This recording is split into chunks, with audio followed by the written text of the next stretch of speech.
All right, kids, here we are. Here we go. It's the Matt Murphy Radio Show underway for another day. 3:06, almost 3:07, and a good afternoon. I hope you're doing well. Hope you're spending time, I don't know, maybe you're at your place of business, your home, somewhere in between. Perhaps you're at a place of leisure.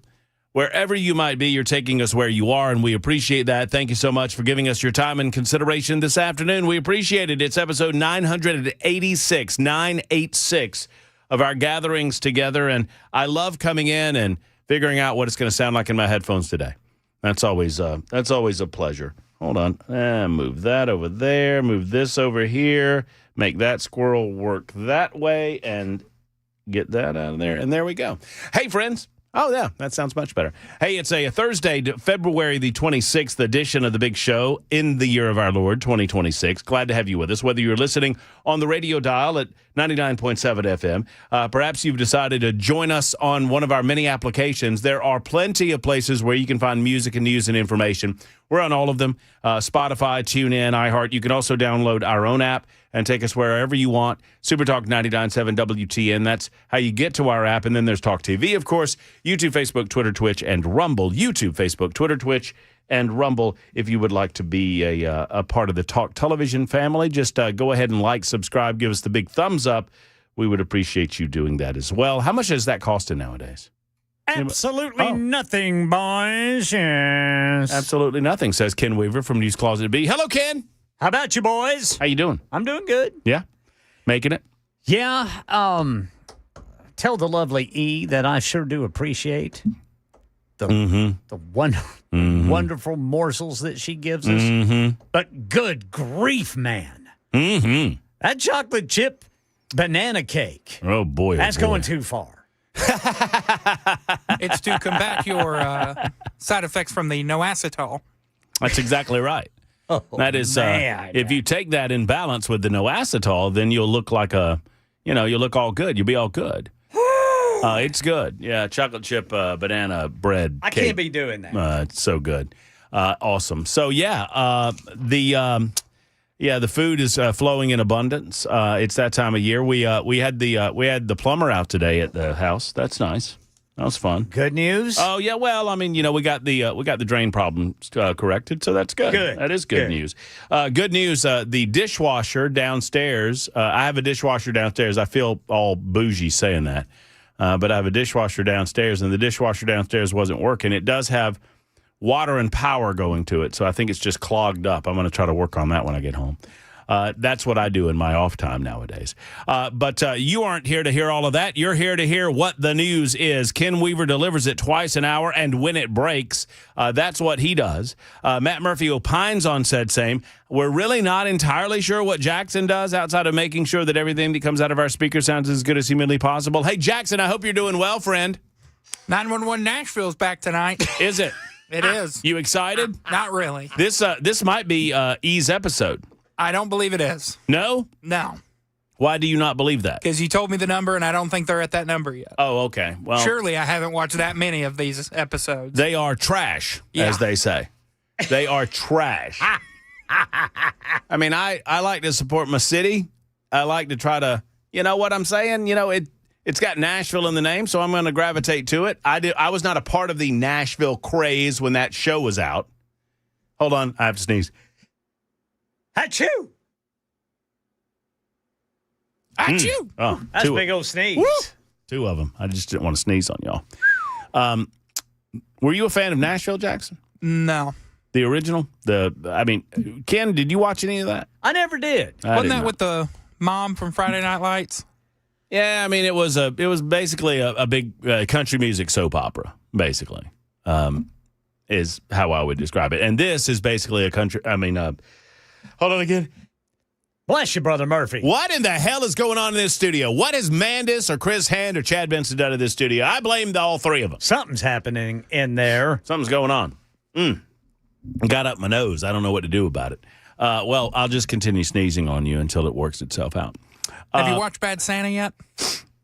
What? Where did that come from, Jackson? We're talking about something else. We're talking about watching TV. Stop deflecting, Murphy. Uh-huh. What do you mean? Have you watched Bad Santa yet? Oh, yeah. Oh, yeah. What happens? Oh, yeah. He's a Santa Claus and he's bad. He's like Santa, but he cusses. That's what that's all about. No, I haven't, Jackson. Jeez, Manelli. Get off my back, monkey. Golly. Anyway, I will. Yes, 7346 says, when news breaks, Ken fixes it. That's true. We used to have that sounder in Birmingham. When news breaks, we fix it. Super dope. Anyway, no, I've not watched Bad Santa, and I will probably not be watching Nashville 911. Is it 911 Nashville or Nashville 911? The first one. 911 Nashville? Mm-hmm. And if you availed yourself of the original 911 series and you're wondering, can this get any more melodramatic and worse? Well, I got news for you. It can. In the form Traitors of, season finale tonight. What? Traitors? Traitors. Never seen it? Best reality show on television. I've got it on my list right behind Bad Santa, which is really, really high up on the old list. Yeah. A number of folks to tell you about that will be stopping by. Justin Owen with the Beacon Center will stop by at 3:35 today. We'll talk to him about some of the Beacon Center priorities.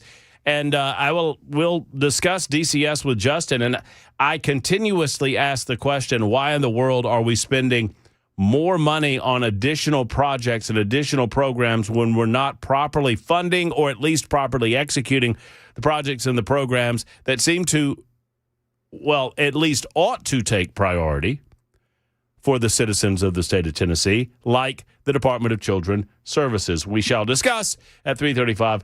Scott Spiegel will sling in at 4:05 today, and Tori Venable with Americans for Prosperity. They have a big event coming up that I'm pleased to be a part of, and we'll tell you all about that on the way at 5:05 this afternoon. Your telephone calls interspersed throughout the course of the day at 615-737-9986. 615-737-9986. That 9986 spells WWTN. For those of you who want to do it that way, you can super text us or you can call us on the telephone. We'd love to hear your voice either way, your voice via the super text or your voice on the telephones. So this story broke earlier, and a lot of liberals are trying to make hay while the sun shines, and I suppose I get it. Any way you can ding a Republican, any way you can ding the leading gubernatorial candidate in the state of Tennessee, I suppose you're going to. And I suppose that many of you might look at this and get frustrated by it. And if you do, let me know on the super text. If you do, give me a call. I'm very curious what you think about this. I think it's very easy to knock Marsha Blackburn when I tell you this story, but I also think that any one of us would have done the same thing were we in Marsha Blackburn's position. Or I guarantee you that plenty of other people did exactly what Marsha Blackburn did if they had access to Teresa Broyles Applin in the same fashion that she did. And the story and the headline, they want to make this seem like it's more than it truly is. But I'm not here to defend Marsha either. She can defend herself. Yeah, she's the front runner to be the next governor of the state of Tennessee. She can defend herself. Here's the story. Headline: Blackburn coordinated with NES CEO for special treatment during ice storm. Oh, that sounds bad. That sounds like she jumped the line, doesn't it? That sounds like she made some demands. Wagged her finger, said, you will do this, that, or the other thing. Boy, I'll get you. Senator used office to coordinate personal restoration timeline with Teresa Broyles Applin for Brentwood residents. Well, that doesn't sound quite as bad, does it? Let's get to the meat of the story and find out what you think about it. U.S. Senator Marsha Blackburn coordinated a personal power restoration timeline with NES CEO Teresa Broyles Applin, who then advocated for the senator internally during Winter Storm Fern. Blackburn's office contacted the utility's CEO by phone Tuesday, January 27th, 2 days after the destructive ice storm swept across Davidson County, asking for updates on the Brentwood residents as roughly 100,000 customers remained without electricity. Ice and freezing temperatures, blah, blah, blah, 230,000 power outages, blah, blah, blah. Let's see. Blackburn's neighborhood, which sits on the edge of the NES service area near the Davidson-Williamson County line, received attention from crews January 28th, the day after her office contacted the CEO, according to Power Restoration Maps and emails shared by the utility. Broyles-Applin personally advocated for her Brentwood residents after a phone conversation on the evening of January 27th. That, according to emails obtained via public records request and reviewed by Nashville Scene. Understand, Nashville Scene is a liberal rag, and they're going to view everything through that liberal lens, so they don't like Marsha Blackburn very much. One seriously doubts whether or not they... Let me ask you this. Do you think Freddie O'Connell called Teresa Broyles-Applin? Do you think... I mean, I don't know. I could be right or wrong. Heidi Campbell... Jeff Yarborough, and J.R. Clemens, any of these other local Democrat lawmakers, do you think any of those reached out to her?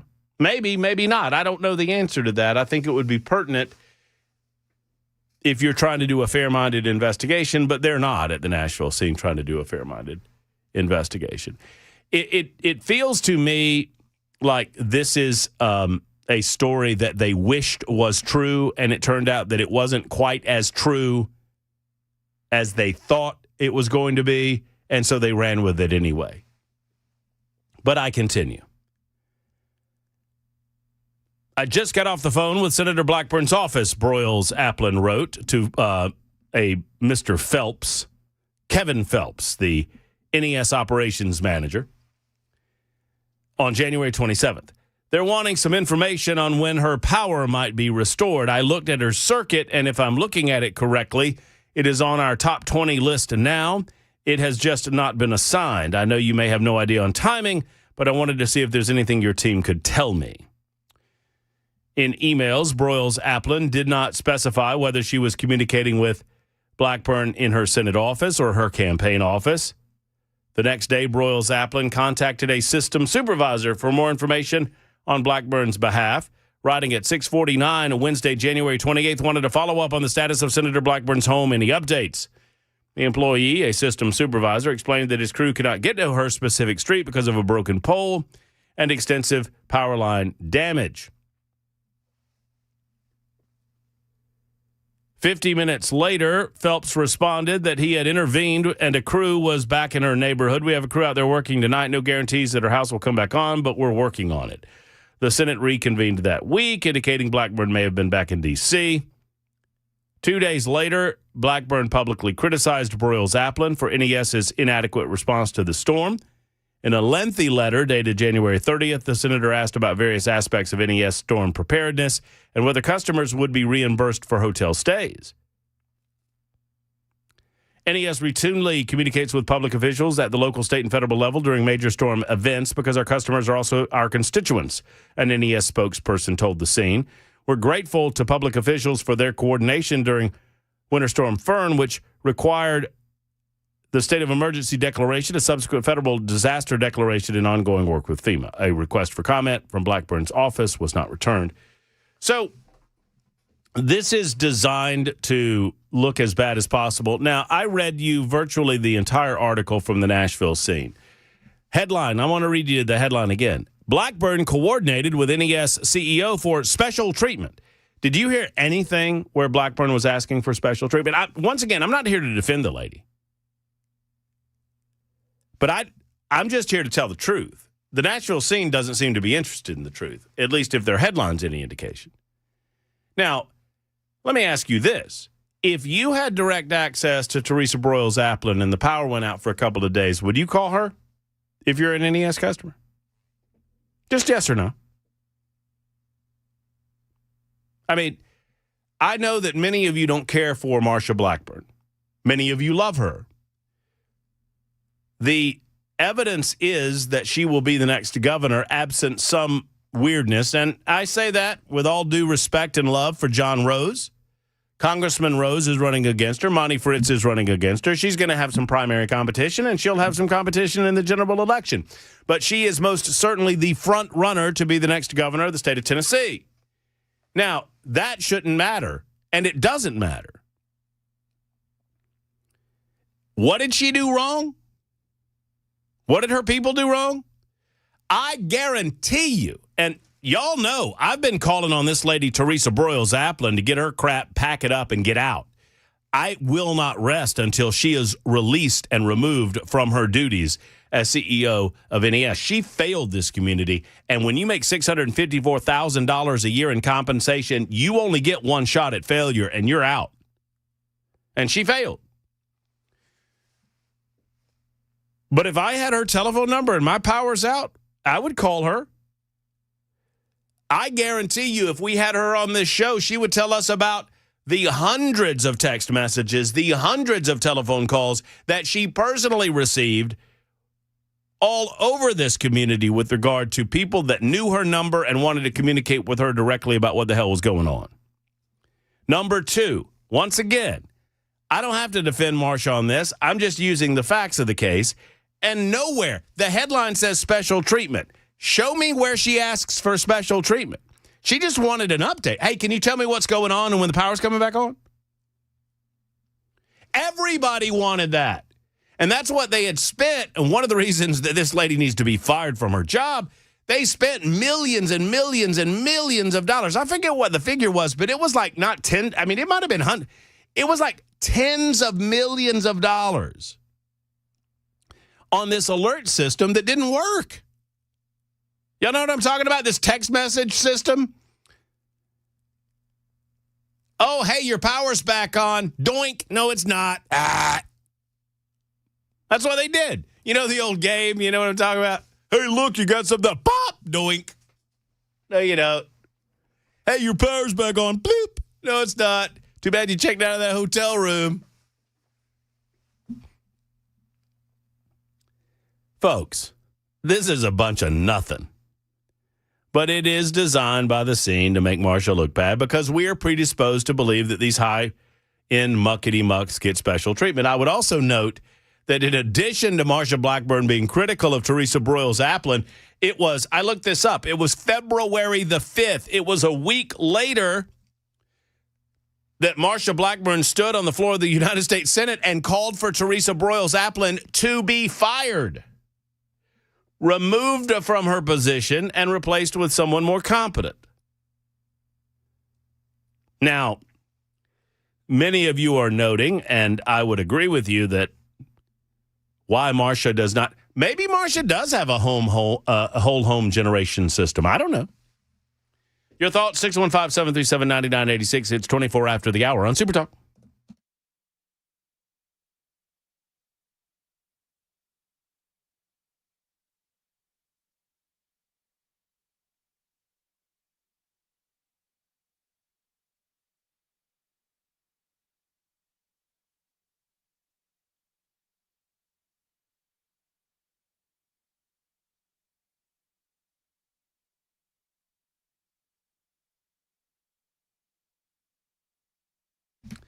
Hello, friends. It's Matt Murphy for Grace Point Healthcare. We call it modern medicine delivered the old-fashioned way because that's precisely what it is.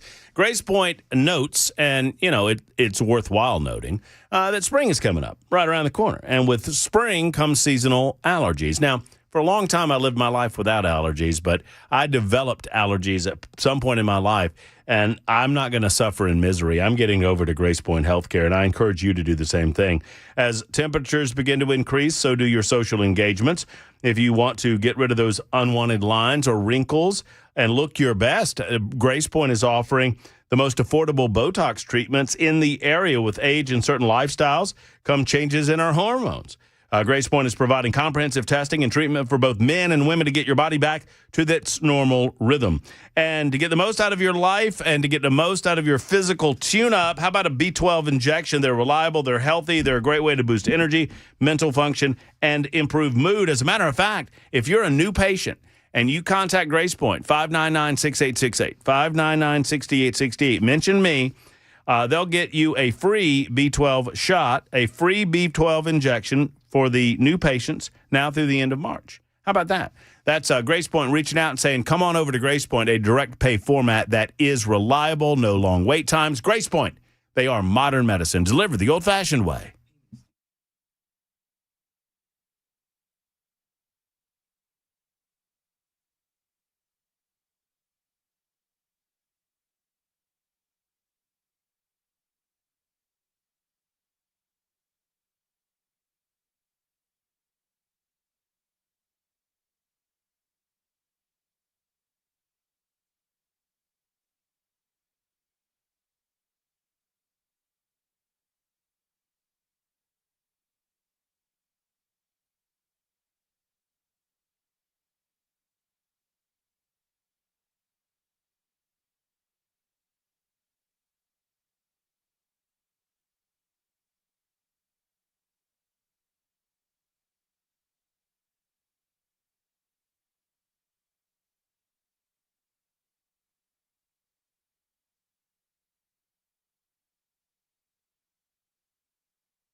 3:30 on the dot. I'm Ken Weaver with your top stories. Full forecast and traffic coming up in 5 minutes right now in Nashville. Channel 4's Steve Mailing on a new trend Metro Police are warning about, where thieves take advantage of you while you're filling up your tank at the pumps. This is called sliding. So when you're on this side of your car pumping gas, thieves use the passenger side of your car, crouch down behind it for cover, open your unlocked car, and take your belongings that are on your passenger side. Now, Metro Police tell us they've received more than a dozen reports of this happening, mostly in the midtown and southeast parts of the city. In these cases, we're told the thieves are targeting women more often than men during the daytime, since they have purses usually sitting in their passenger seat. Police say the best thing you can do to protect yourself when you get out of your car to pump the gas, take the keys with you and lock your car. Tennessee lawmakers considering a bill that would block pharmacy benefit managers from operating retail pharmacies, a move aimed directly at companies like CVS. And CVS is now arguing this change will make its business model unworkable and could lead to hundreds of store closures. Sponsors say the bill doesn't require any pharmacy to shut down, only to separate its PBM arm from its retail stores. Still, customers could feel the impact through reduced store access and potential delays in prescription refills if what CVS says could happen does happen. And a closed-door deposition involving Hillary Clinton turned chaotic after a lawmaker reportedly violated testimony rules. Representative Lauren Boebert allegedly took a photo of Clinton during the private session with the House Oversight Committee on the Epstein files and shared it with online commentator Benny Johnson. The image began circulating on social media, prompting Clinton's legal team to demand the proceedings be halted today. That's the latest news. Traffic and weather next. I'm Ken Weaver, WTN News.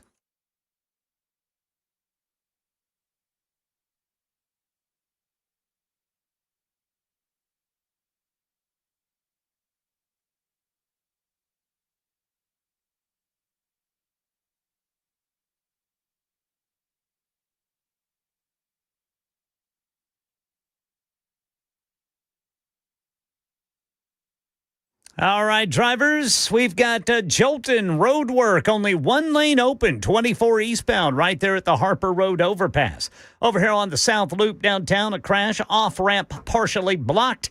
That's going to be the 40 eastbound off-ramp to 65. Traffic is getting by on the right. I'm Ken Weaver.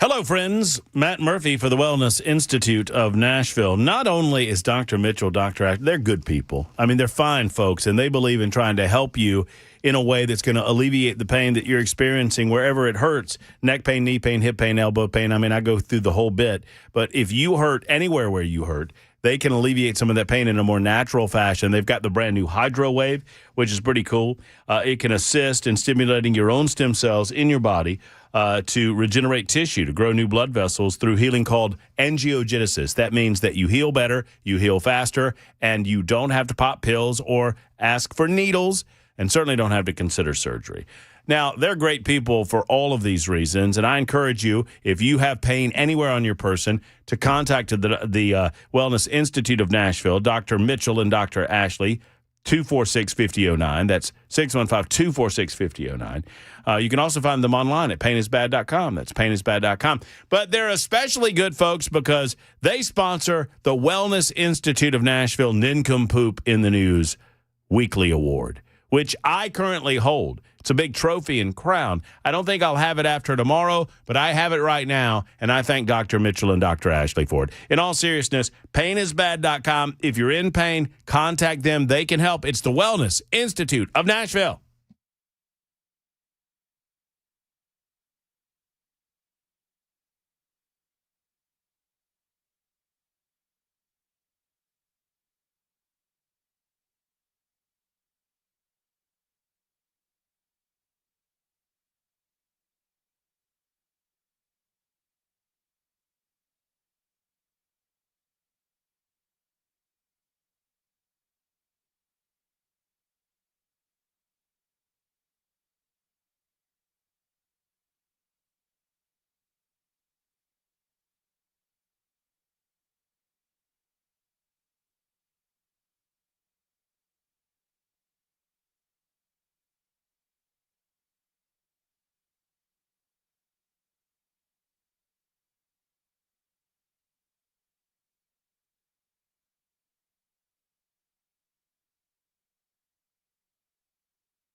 Super Talk 99.7 WTN.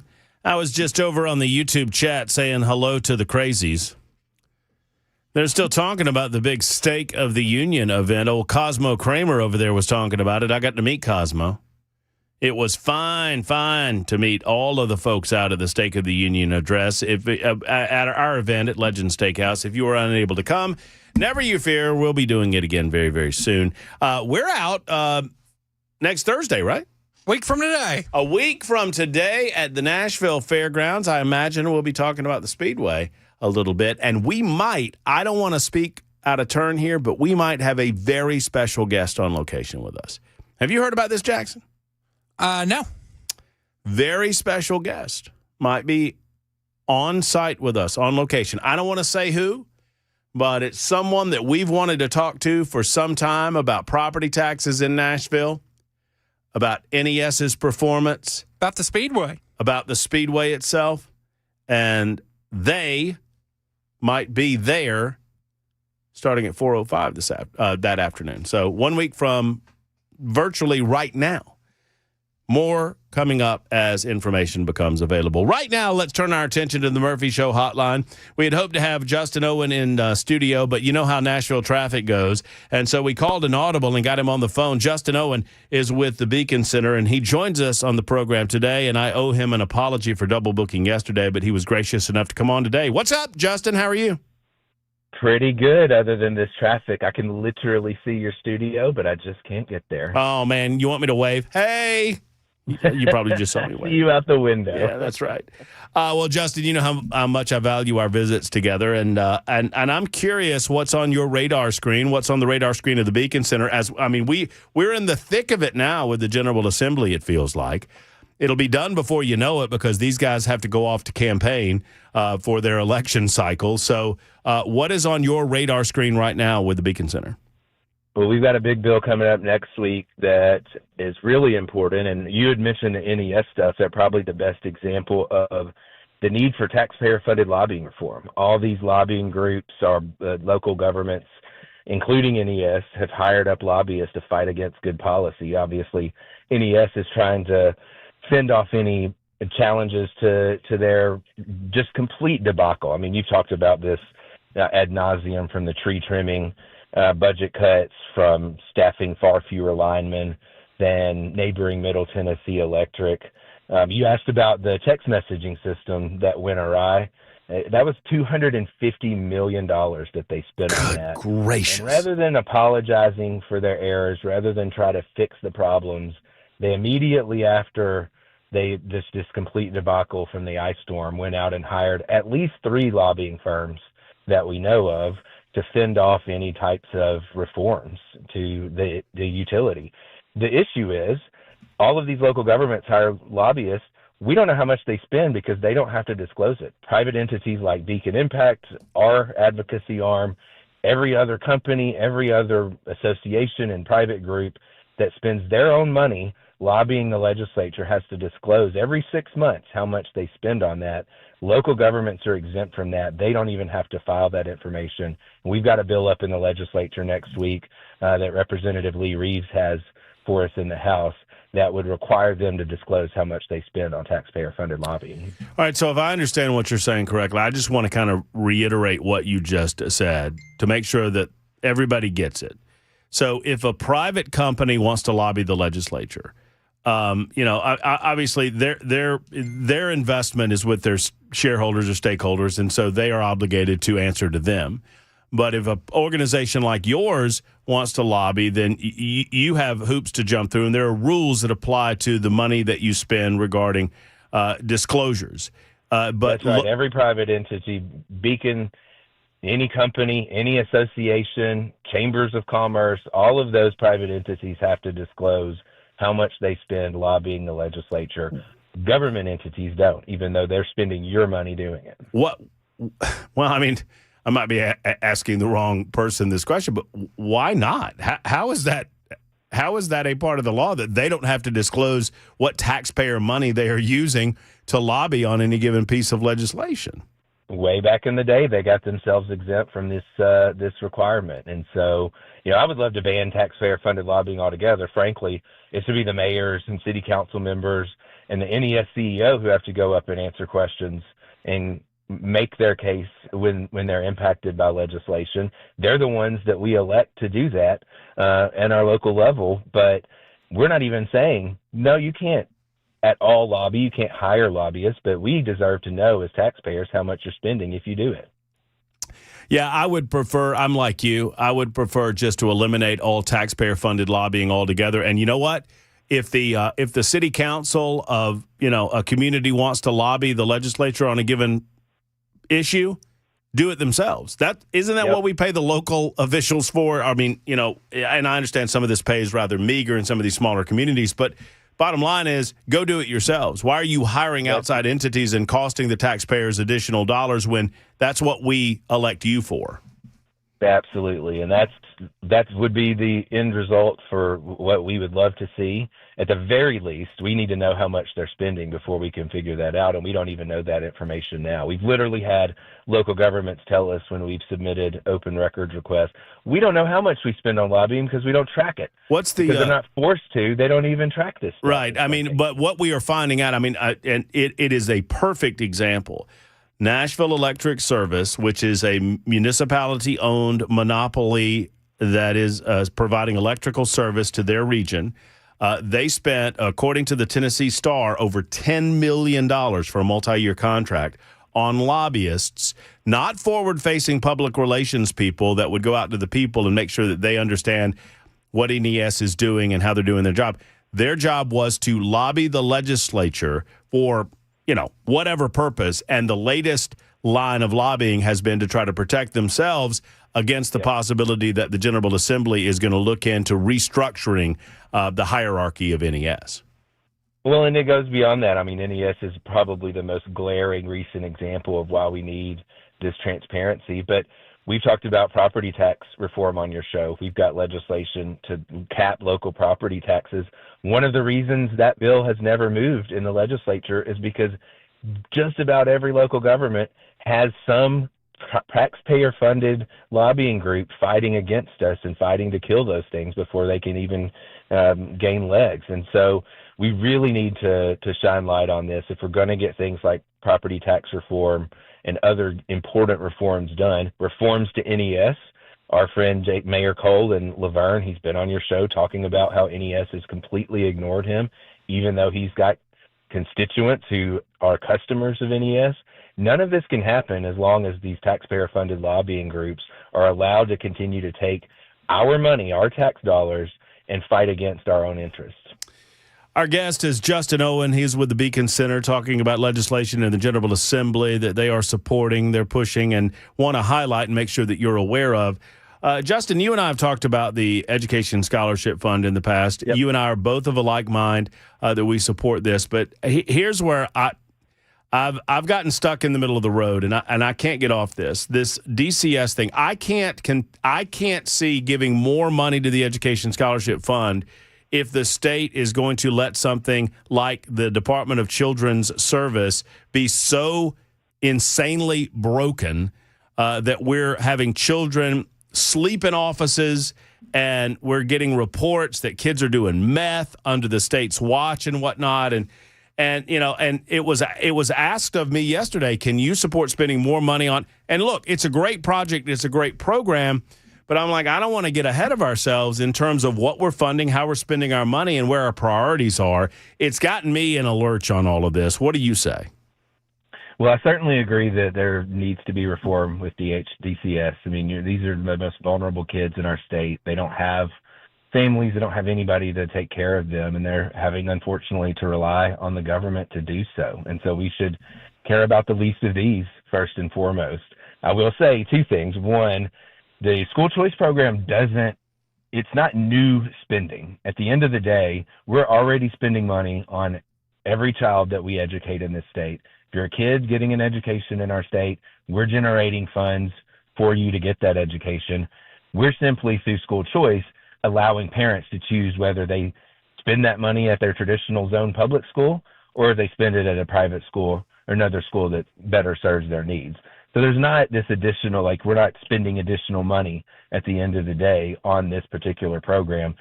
There are plenty of places, whether it's film incentives, you talked about, I think, 911 Nashville, horrendous show. We're spending millions of dollars. That show has received more taxpayer money than any other show in history.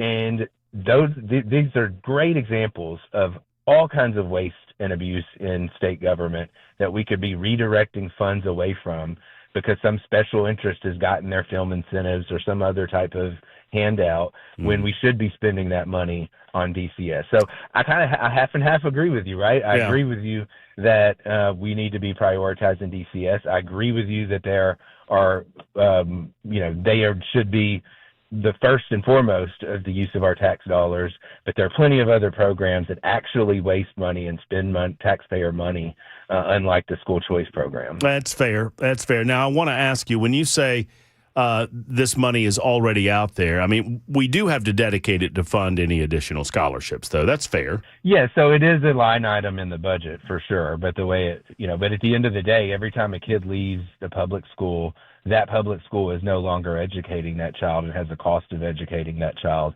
So over time, those funds follow that child to the new school. So yes, technically it's a line item in the budget, and that's part of the discussion for year one. But at the end of the day, we're already spending that money educating kids in our state. It's simply redirecting that elsewhere. Well, and it just, I've gotten stuck on this DCS story to the point that every lawmaker that comes before me, they're going to get asked about this, and then we can talk about the Education Scholarship Fund. But I just need to be assured, and that's what I'm looking for, Justin, not from you, but from the lawmakers. I need to be assured that there's an action plan in place that I can understand that they are going to better serve these children that have not been served by their parents, that they had to take away from the parental, authority, and they're trying to funnel them into some sort of foster care. I just need some assurance that there's an action plan there, and if they can assure me of that, then I'm all about school choice. I'm all about giving parents a better opportunity in that line of thinking. I have a hard time prioritizing the latter when I'm faced with the former. I think you can do both because I think there's so many other opportunities. Last year, there was an effort to fund zoos. And look, I love animals. I have a dog. Dog man's best friend. I love zoos, but it's not the role of government to pay for zoos. It's not the role of government to pay for shows like 911 Nashville. There are plenty of places that we can redirect funds away from, and we're with you on that. We need to prioritize those core functions of government, and there's plenty of opportunities to do that. Listen, man, even in a very conservative state, there's still plenty of opportunities. You might get some pushback from some people on the 911 Nashville if it wasn't so awful. It's just awful. It's just if it was a really good show, right? You know what I'm saying? Like, I'd never watched. Speaking of NES, they actually were caught filming during the ice storm because you can't let a good crisis go to waste. And here they are spending taxpayer money on blocking streets, some of the only ways that people had out of their neighborhoods to film during the ice storm. And I bet people would be outraged to know that their own tax dollars were going to pay for that. Justin, anything else on the radar screen of the Beacon Center right now? So one other issue that I don't think we've talked about in past segments is healthcare reform, certificate of need repeal. It sounds really wonky, but it's a pretty simple concept. We require government permission in order to add pretty much any new healthcare service. You want to add a new hospital, even an MRI machine in most parts of the state, you've got to go beg this board for government permission. And your competitors can often effectively veto your ability to add that new service. It's kind of like McDonald's getting to decide whether Chick-fil-A opens across the street. Governor Lee has a proposal this year that would repeal these certificate of need laws and allow these services to be provided to Tennesseans. We did a study a little while back and found that because of the denials of these certificate of needs, there were over $700 million in lost direct healthcare investment in communities across our state. So this has a really big impact, particularly in rural areas of the state. And hopefully over the next few weeks, legislators are going to start making moves with Governor Lee's legislation to fix this problem. I am regularly fascinated with the concept that government authorities say that they believe in the free market system until there's actual need within the free market system, and then they want to take control over it. I mean, it's just ridiculous. Yeah, I'm all about it. We need to let the free market work its best as it can, and only intervene when absolutely necessary. And that's not what the certificate of need is currently doing. I would agree with you on that. That's exactly right. And by the way, if anybody of your listeners want to take action on any of this, we created our own special link for you, beaconimpact.org/radio, and you can go on and click on a call to action where you can literally just fire off an email to your legislator, send them a message about any of the bills we talked about today. Absolutely love it. Justin, thank you for your time. Hope the traffic gets a little better right over there. I will make it in studio next time. I'll leave 2 hours early instead of 45 minutes. My friend, it was all on me. That was my failure as a host to double book you. No worries at all. Thank you for your time, and we'll talk again very soon. Appreciate you, Matt. There's Justin Owen with the Beacon Center. I have a difficult time. Look, I have a difficult time focusing on the Education Scholarship Fund when I'm thinking about DCS. And if the state can't get DCS right, then I don't know what we're doing. I mean, and, if you tell me, well, we can chew bubble gum and walk down the street at the same time, okay, well, tell me how you're chewing that bubble gum. Let's talk about that for a minute. 53 after the hour on Super Talk 99.7 WTN.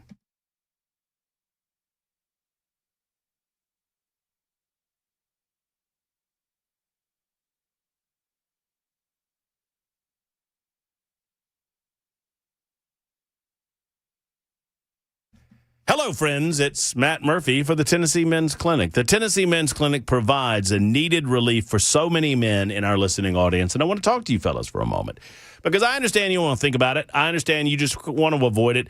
I call it whistling past the graveyard. Pretend the graveyard doesn't exist and maybe it'll go away. Well, this isn't going to go away on its own. I'm talking about reaching a certain age where maybe you can't perform in a romantic or intimate way in the manner in which you once could.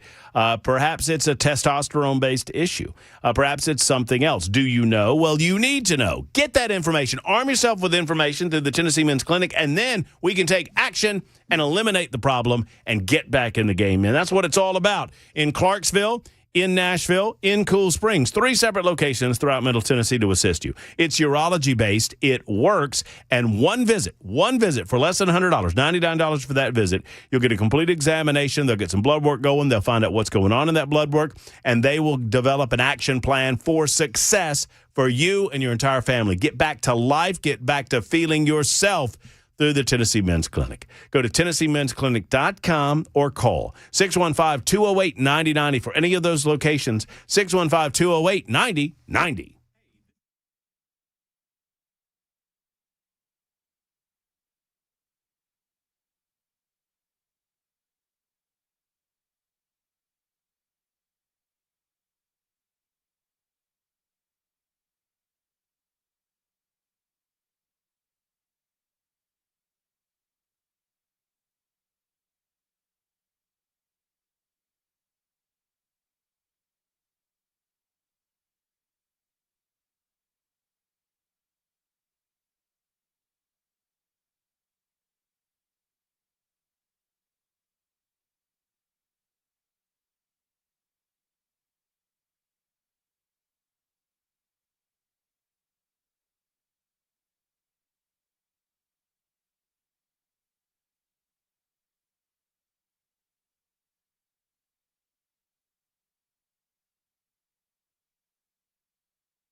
4 o'clock on the dot. I'm Ken Weaver with your top stories. Got the full forecast and traffic coming up in 5 minutes.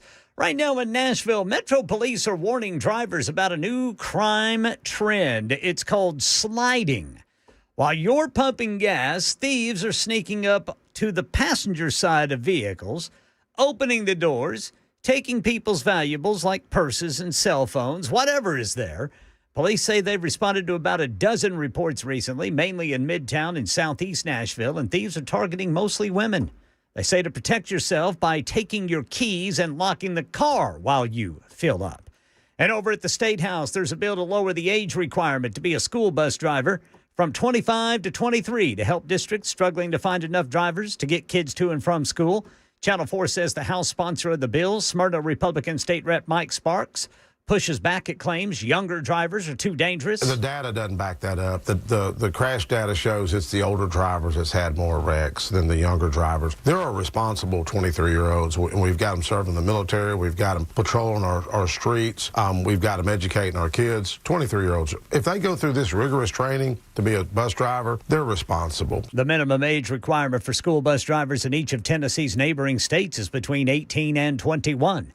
A debate at the state capitol could reshape how Tennesseans get their prescriptions. Senate Bill 2040 would force companies to choose between running a pharmacy or operating a pharmacy benefit manager. CVS says that restriction could lead to hundreds of store closures, affecting more than 2,000 employees and over 1 million customers in Tennessee. If that happens, patients may need to switch pharmacies or travel farther for basic medications. That is, if it happens. Former Secretary of State Hillary Clinton appeared for a closed-door deposition with the House Oversight Committee on sex offender Jeffrey Epstein. Clinton said she had no involvement with Epstein or convicted associate Ghislaine Maxwell. ABC's Perry Russum says during the deposition, a photo was leaked which violates committee rules. The picture was leaked from inside the room where the deposition was happening. That is against committee rules. The picture showed Hillary Clinton sitting alongside her lawyers and across the table from lawmakers as they were questioning her. It was posted online by Benny Johnson. He is a social media influencer. He says it was sent to him by Congresswoman Lauren Boebert. She responded online saying, quote, Benny did nothing wrong. Proceeding with deposition, she did not deny sending him that picture. Former President Bill Clinton is scheduled to testify tomorrow.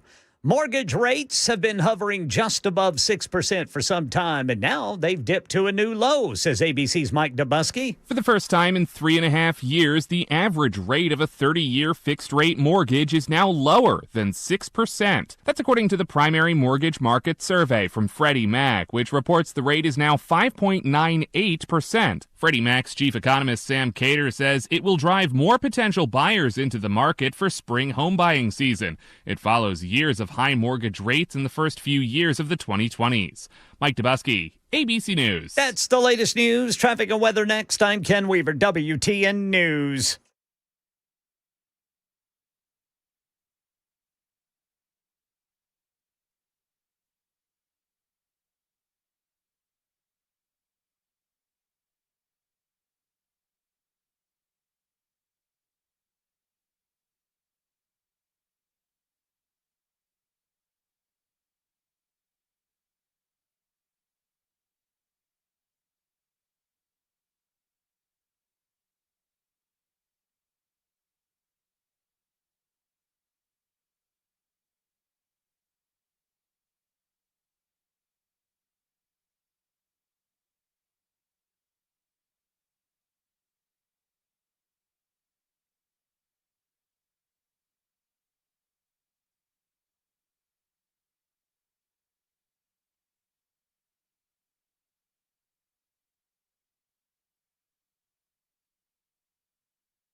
All right, over here on the South Loop, you've got complete stop-and-go traffic due to a crash that is partially blocking the off-ramp from 40 eastbound to go southbound on 65.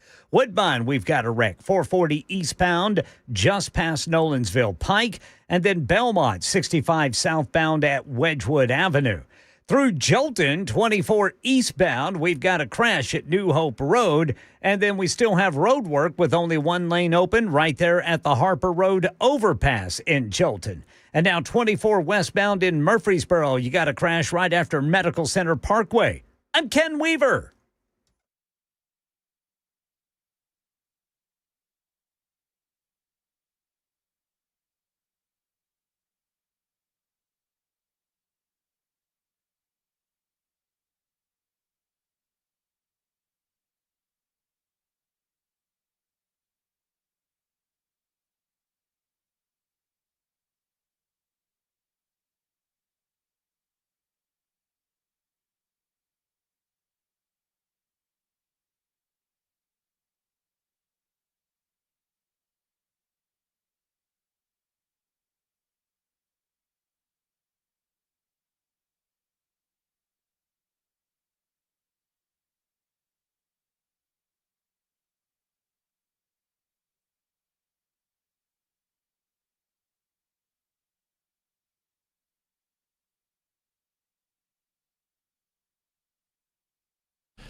Here we are, and here we go. It's the Matt Murphy Radio Show, Super Talk 99.7 WTN. Real quick, before I introduce my next guest, I always like to protect you callers out there that are so gracious with your time. And I got MC that wanted to make some sort of comment and has been holding for some time, and we'll introduce Scott Sapicki here in just a nanosecond right after we welcome MC to the program in the second hour of the show. Hello, MC. After all of that buildup, I felt good about it, didn't you? I did. That's a great point. No, it's excellent. Am I saying the name? It's MC? Yeah, that's what he told me. MC. Going once? Wanted to talk about Phil Bredesen. Are you there?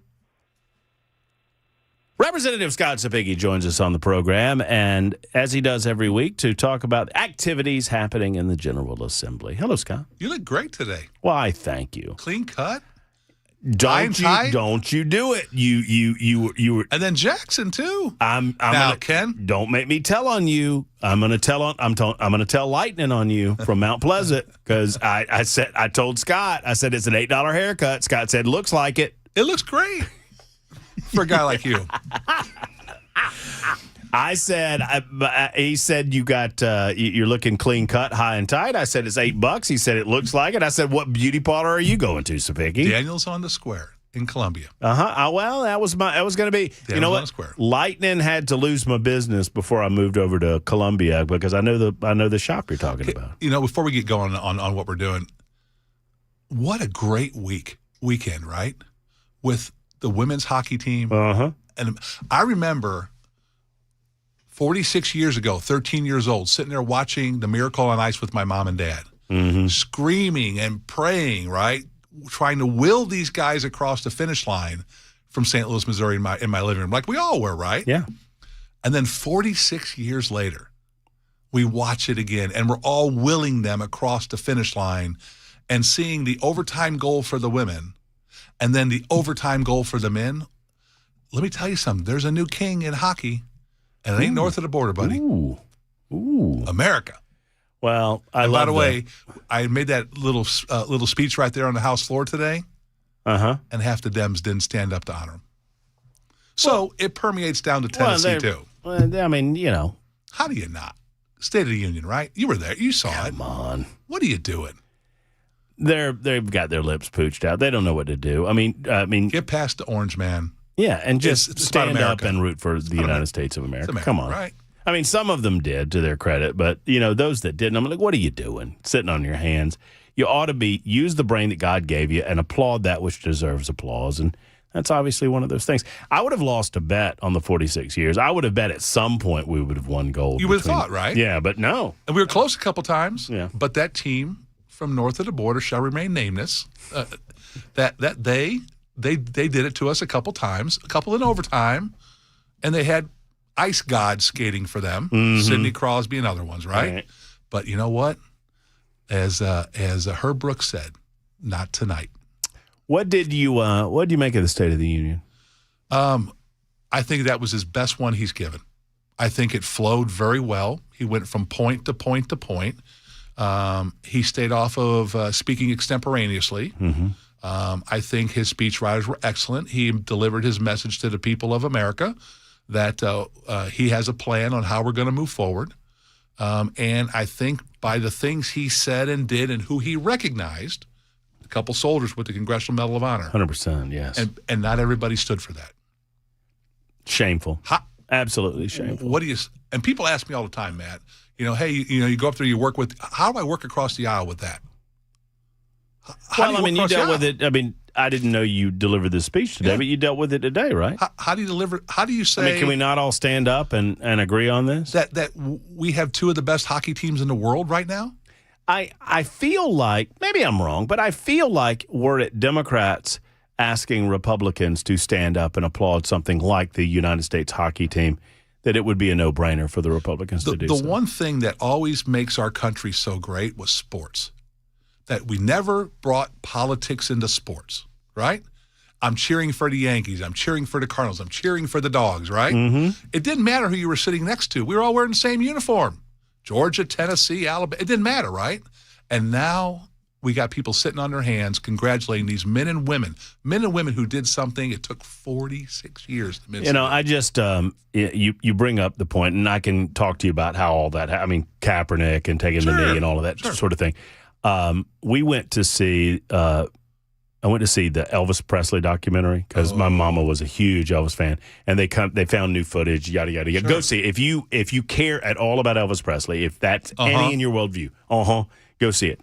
But they show the scene where a woman, one of these reporters, is asking him to make comments about the Vietnam War, and he goes, and he said, it's funny because it's 1970. He goes, honey, he called me, honey, I just as soon leave my thoughts on that to myself.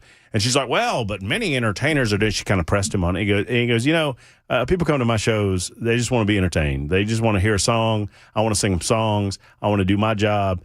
And he said, I'm just going to keep all that to myself. Michael Jordan, when I was with him, he had one of the best quotes he ever told me. He said, Scott, Republicans and Democrats both buy basketball shoes. Well, that's right. My job is to play basketball. And there's nothing wrong with these folks having an opinion, just like you, just like me. They're Americans too, but come on. I mean, your opinion is not to be valued over mine. And there's some things I just want to go watch a ball game. I just want to go watch a race. I don't want to be preached to at that moment. It's just out of place. I want to cheer my team on to victory. Yeah.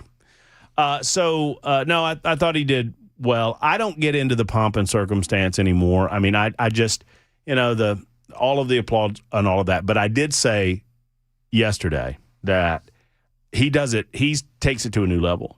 I mean, he understands how to capture those moments in a way that I don't know that any president has. There's a panache to performance. Yeah.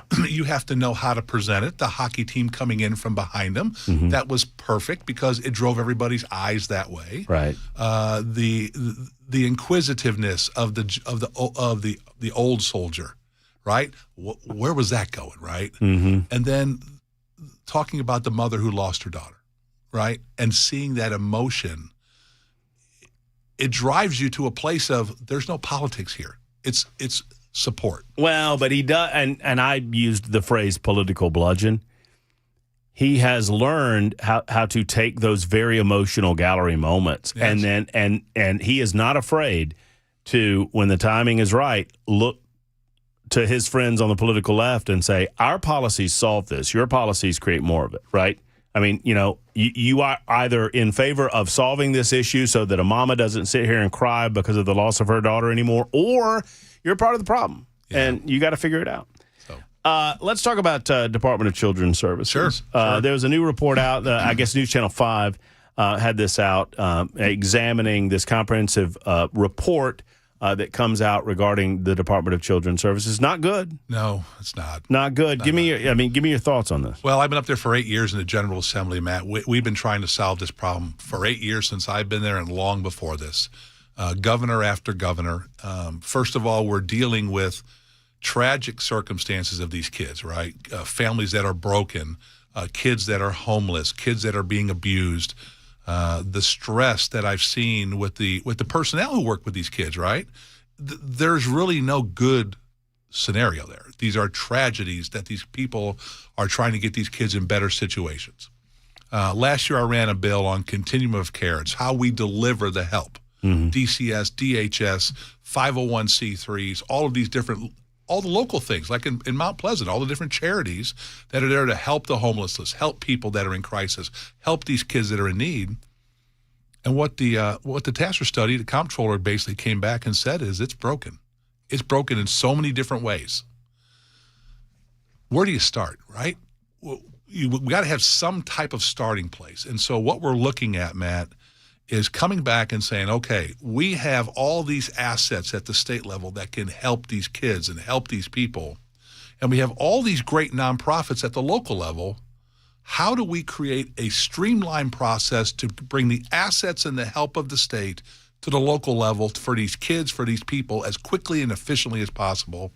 And I think what you're going to see is over the summer, you're going to see DCS. Now, remember, what do we have coming in November? A new governor. We know we have a new governor coming in. So the new governor is going to be tasked with this problem. And what we're hoping to do over the summer here, Matt, is while we're having a campaign and working with DCS and DHS with potential commissioners that aren't going to be there, how do we come up with a plan moving forward to solve this problem? So here's where I'm at on it, Scott. I mean, and I understand it's a complex issue. I understand that we need to, as a society, as a people, ask what is happening on the front end to create so many of these children who are in crisis that have to be taken by the state, right? Right. We recognize that at some point, the state must have the authority to step in and say, no, you can't have these children anymore. We have to take them from you. To protect them. To protect them. Only when necessary. So what is creating those dynamics? How can we perhaps limit those dynamics? And then for those children who do come into state custody, how can we best, it's kind of what you're talking about, funnel them into the right place and get them into foster care as quickly as possible? Because while they're in custody, I mean, look, I want the state to do the best they possibly can while they're in the state's custody. But my goodness, I mean, the state is never going to do anything as well as either the parents, if we can keep them in the home situation to begin with, or foster families or loving, caring folks who do want to help. I hear from people all the time. And they say, we want to help, but the red tape and the bureaucracy, it's just nonsense. We had a guy call us yesterday. We were talking about this. He said, we gave up as a family. We tried and we gave up because of the state. Because it is such a complicated issue. There is no line, right? It's every situation is different. Every family. How long do we invest in a family before we say we have to take the kids, right? Because you don't want the kids. You want the family unit to survive and succeed. But when you get to a point that the children are at risk, right? And okay, so the children at risk, Matt, what does that mean? When do you cross that line? And how do you, and everything is a case by case. And you know what might be good sometime is to have a caseworker come on here with you, and they can't divulge anything, right? But talk about what they do every day with the 15 to 20 to 30 kids that they have to manage. Well, why is it that we were talking 8 months ago, and I'm not blaming you for this, obviously, but why is it that we were talking 8 or 6 months ago about children sleeping in offices, and we're still talking about children sleeping in offices? I think that those are the questions that we ask as the General Assembly is, I thought we appropriated enough funds to solve this problem. Why are we still here? And the first thing we have is, I'll tell you this right now, we have tremendous turnover because of the stress, right? Yeah. We've had leadership turnovers, right? And I've spoken to the DCS commissioner. She's trying her best. Is she the right person for the job, Scott? Because her background is in incarceration, in law enforcement. Yeah, I think. Well, I think Governor Lee's found the best person he thinks that can do the job, and this is the tricky part, right? I know in November we have a new one coming. Yeah. We have a new commissioner of education. We have a new commissioner of safety. We have a new commissioner coming because that's what the governor does, right? The new governor puts their own stamp on this. So before I go, we've got a special guest online too that wants to talk to you. Sure. But before we do that, I mean, so here's where I'm at. You know I'm a fan of the scholarship fund. Mm-hmm. And I believe in giving parents maximum opportunity to choose where their kids go to school. Right. But I also I don't know that I'm that interested in the state spending money on a program like this if they can't figure out DCS first. Well, is that fair? It is fair. I think to answer your question is money going to solve the problem with DCS, or is restoring the family going to solve the problem with DCS? Well, that's fair. That's a fair response. Is more foster parents going to solve the problem with DCS? On the Education Freedom Scholarship, opportunity solves that problem, creating more opportunity, because normally I have to have a parent say, I want my child to go here. I have a vested parent in that solution. The problem on the other side of, I have families that are falling apart. Do I even have an advocate for that child? And let's face it, the best advocate for that child is not the state. It's the parent. How do I control that dynamic that's falling apart? Well, and to facilitate foster families and potential adoption on the other side, if that is the proper answer for this child's that the situation. best answer is the original parents. I agree. I agree. It's a complex issue. 21 after the hour. Quick timeout. Y'all stay there, especially line 2. We got a special surprise for Scott Owen. I mean, I don't know what this fellow wants, but he wants to talk to you. He doesn't want to talk to me. 22 after the hour on Super Talk.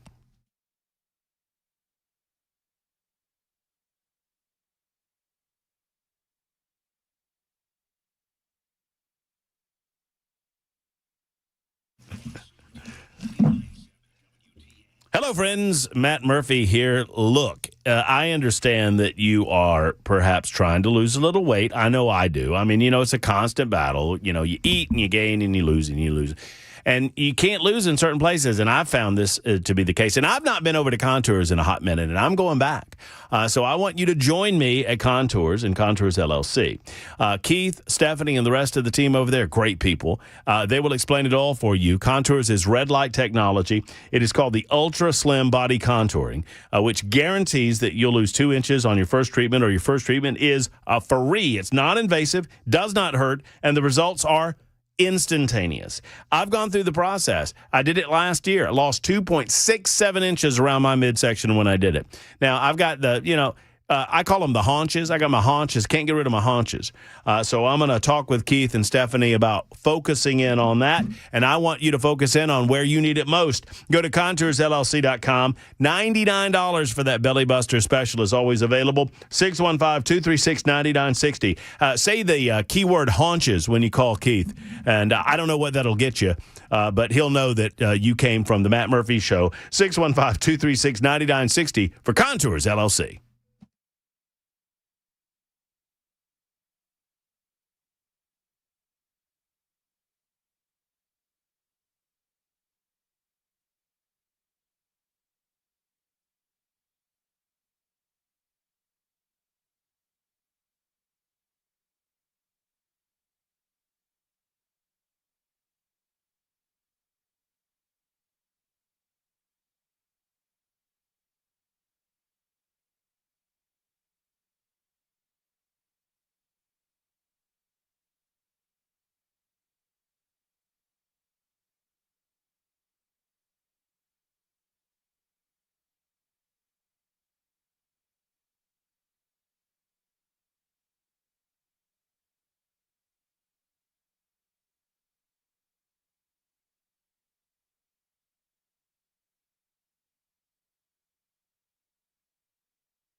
Former Secretary of State Hillary Clinton appearing for a closed-door deposition on the Epstein files. A bit of a dramatic scene there today. We'll tell you what went down coming up at 4:30 on Super Talk 99.7 WTN.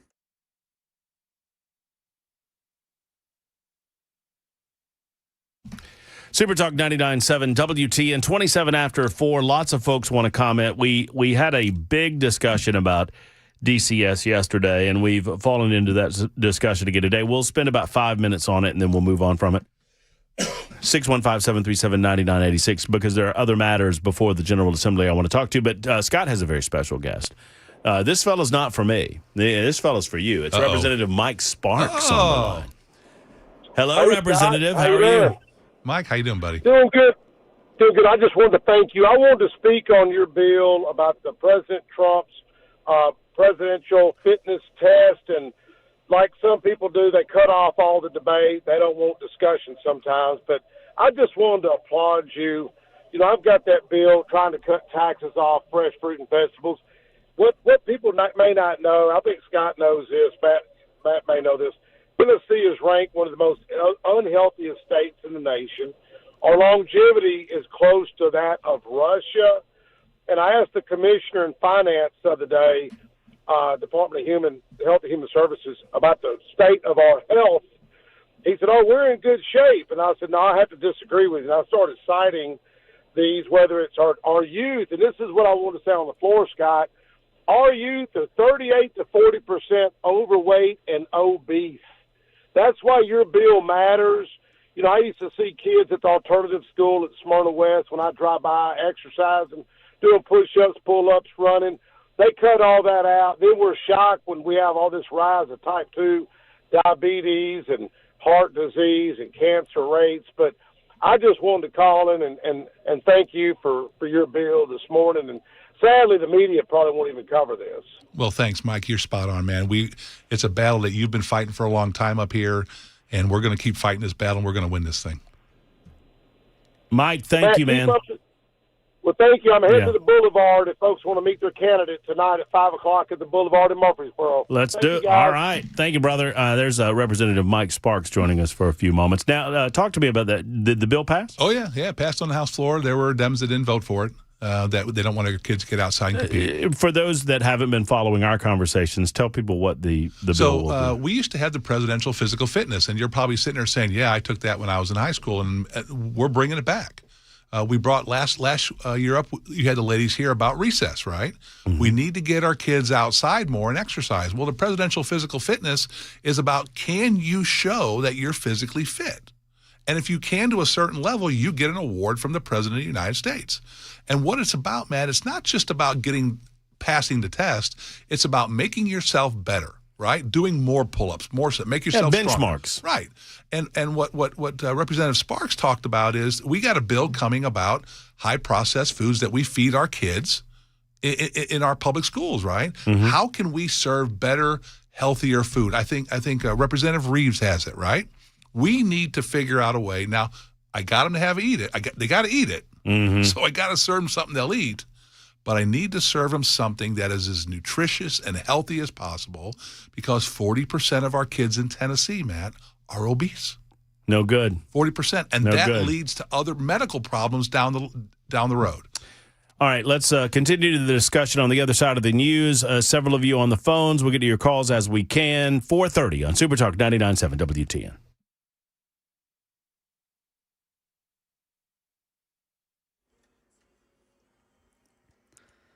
I'm Ken Weaver with your top stories. Got the full forecast and traffic in 5 minutes. Epstein files update. Former Secretary of State Hillary Clinton appeared for a closed-door deposition with the House Oversight Committee this morning. ABC's Perry Russum has what the Democratic members emerged to say. So they kind of gave some headlines, according to them, about what the former Secretary of State had to say in that deposition behind closed doors. They say Clinton testified that she never met Jeffrey Epstein, never went to the island, never went on the plane, never had any knowledge of his crimes. And they say she answered the questions in full faith. Now, during the deposition, a photo taken by Republican Congresswoman Lauren Boebert, which violates committee rules, was leaked from inside the room where the deposition was happening and posted online by social media influencer Benny Johnson. Democrats were quick to tell the media about that. Today, we are sitting through an incredibly unserious clown show of a deposition where members of Congress and the Republican Party are more concerned about getting their photo op of Secretary Clinton than actually getting to the truth and holding anyone accountable. That is committee member Yasemin Ansari. CVS warning it may have to close more than 100 Tennessee pharmacies if lawmakers approve a bill that separates pharmacy chains from pharmacy benefit managers. The measure targets companies like CVS that operate both a pharmacy benefit manager and retail store. Supporters say that overlap creates an unfair advantage. It drives independent pharmacies out of business. And if closures happen, CVS says more than 1 million Tennesseans could have to travel farther or switch pharmacies to fill their prescriptions. The latest company to get in on the AI craze is Burger King. The home of the Whopper is now launching Patty, a new AI assistant for employees. Using a headset, Burger King workers can ask Patty how to make certain menu items or get reminders. Looks like the women's restroom needs cleaning. That's very helpful, Patty. I'll get to it right away. Patty's also designed to listen in on workers' interactions with customers, even tracking how often they say please and thank you. The team's friendliness scores this morning were the highest this week. Mike Dabusky, ABC News. That's the latest news, traffic, and weather next. I'm Ken Weaver, WTN News.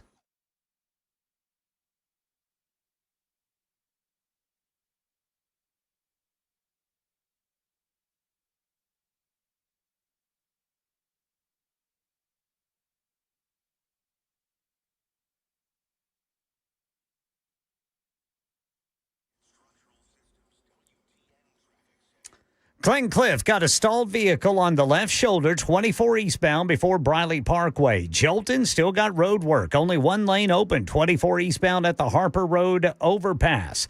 Then in Belmont area, we've got a crash on the right shoulder, 65 southbound before Wedgwood Avenue. We've got a crash Nolensville Pike at Harding Place. That's slowing things down tremendously. Murfreesboro got a wreck, 24 westbound after Medical Center Parkway. I'm Ken Weaver.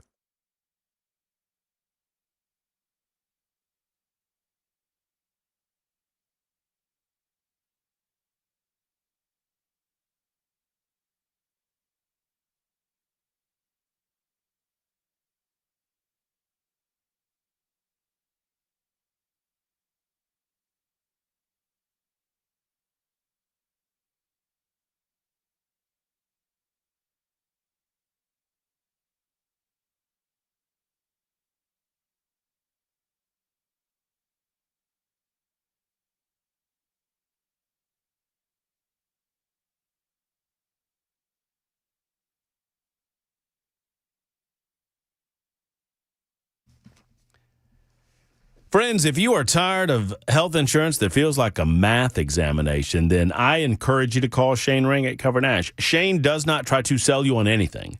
Shane merely wants to know what your situation is. Are you self-employed, unemployed? If you have insurance and you're tired of paying too much or dissatisfied with your current coverage, then call Shane and let him sit down with you and let him walk through all of the programs available for you in the state of Tennessee. He has all of them at his fingertips. And then he can get to work with diagnosing exactly what your situation is and what will make it better. You don't have to play by Washington's rules. Shane Ring at Cover Nash can help cut your costs, in some cases up to 60%. And this doesn't mean that you cut your coverage, just the cost of said coverage. So once again, if you're self-employed, uninsured, just tired of paying too much, it's time to get with your healthcare concierge at Cover Nash. Managed by you, not the government. It's Cover Nash. 615-465-0023. 465-0023. Call Shane today or go online at covernash.com. Tell him Matt Murphy sent you to Cover Nash.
Super Talk 99.7 WTN, 38 minutes after the hour. Several of you with questions or comments for our man Scott Sapicki. Representative Sapicki with us every Thursday, running down everything going on in the General Assembly. You said there were no committee meetings this week. Is that? Yes, we had something very unique this time. I've been up there 8 years. I've never seen this before. We suspended all normal committee meetings this week and just did finance budgets. Normally that gets strung out over a long period of time. The speaker just said, look, we're going to handle all this in 1 week. And so basically what I did is I was in meetings the whole week, all day long, and working on legislation and amendments and fixing things and looking at the new bills. But next week, it is a full slate. See, I wondered why you were grumpy, and it's the meetings. You're in meetings all week, and that solving problems every 5 minutes. Anissa has a question for Scott Sapicki. I want to go to it. I believe I'm pronouncing that correctly. Is it Anissa? It's Anissa. Anissa, you have a question for Scott, Anissa. I do. Thank you, and good afternoon, gentlemen. My question is about the protection of bear. So, as you know, Trump put that executive order in, temporarily protecting bear, which was Monsanto.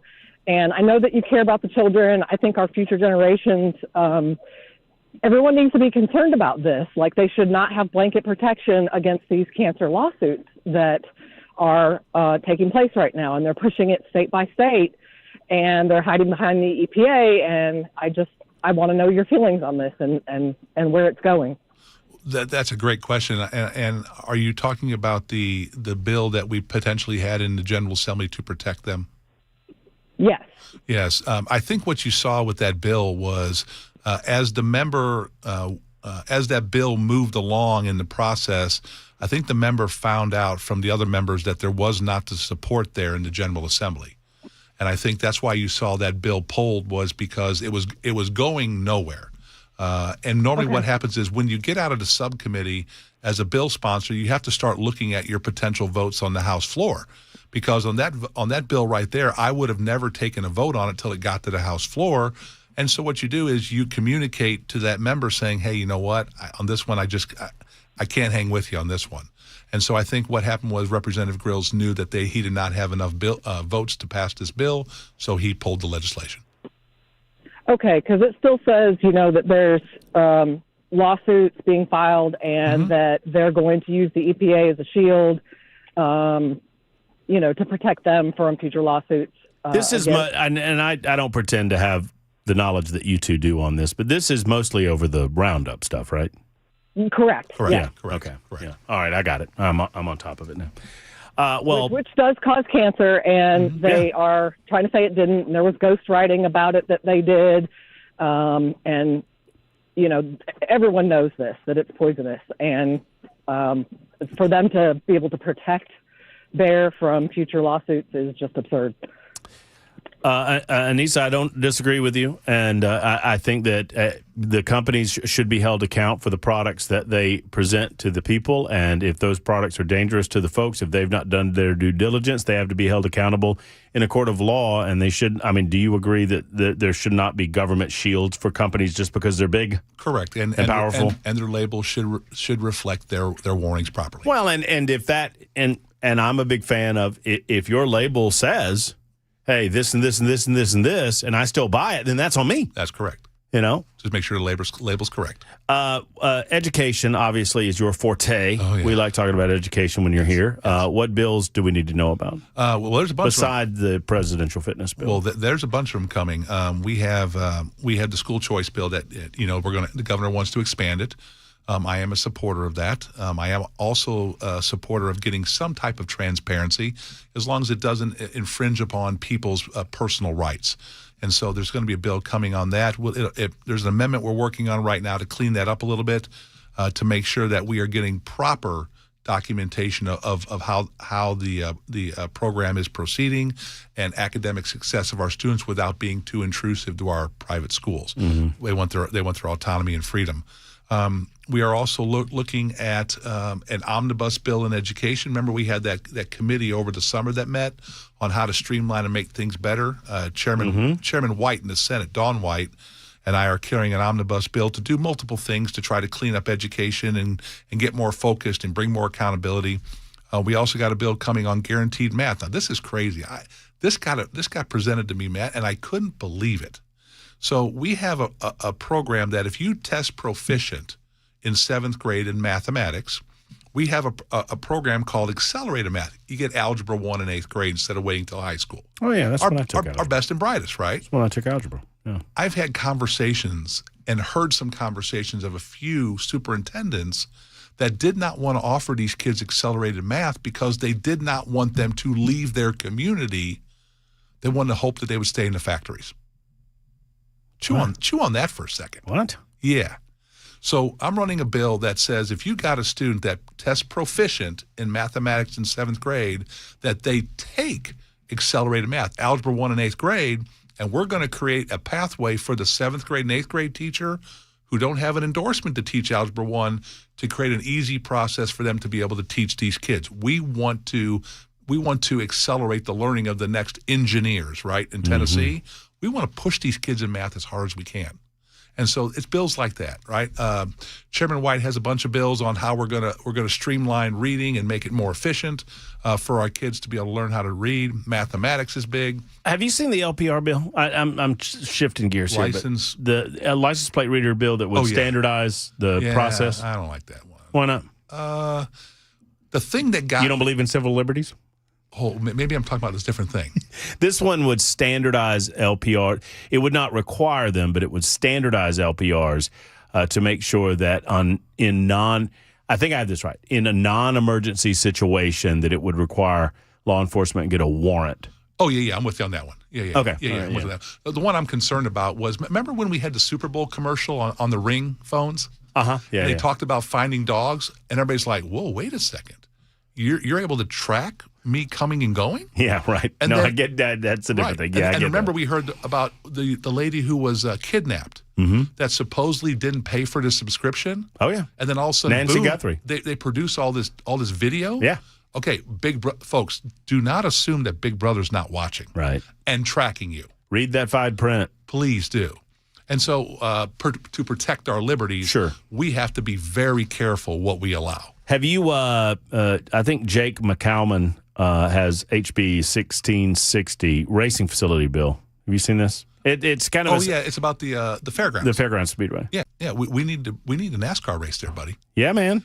When I was playing for the Sounds, I used to go over there. Well, you know what? I could hear them from the old Greer Stadium. Yeah. And people, if you know where Greer Stadium was, trust me, I'm like, oh, they're having a race tonight, playing the outfield at Greer Stadium. I'm all about it. It would stop this nonsense that John Ingram's trying to pull. Well, I mean, he wants that property, and everybody knows. Well, who wouldn't? Yeah, sure. I mean, it's a great but property. And sadly, there are entities within Nashville. I mean, Bristol wants to invest $130 million in that facility and bring NASCAR back to the facility. You've been to Bristol, right? Yeah. Could you now? Maybe not 160,000 people, right? Right. But what Bristol does for Bristol, if you could have something like that in a modern racing facility, wow, that'd be kind of cool. Hey, I'm a NASCAR guy. You know, love it. I grew up with the Rainbow. Well, I'm sorry to tell you, it's the Rainbow Warriors and Dale Jarrett in the UPS 88 car and STP. I was a Gordon guy. And Budweiser and Coors. And by the way, Winston cigarettes on the sides of cars. Yeah, right. Winston Cup. That's what it was called. I mean, I grew up with all that stuff. And they get out of the car. It wasn't milk.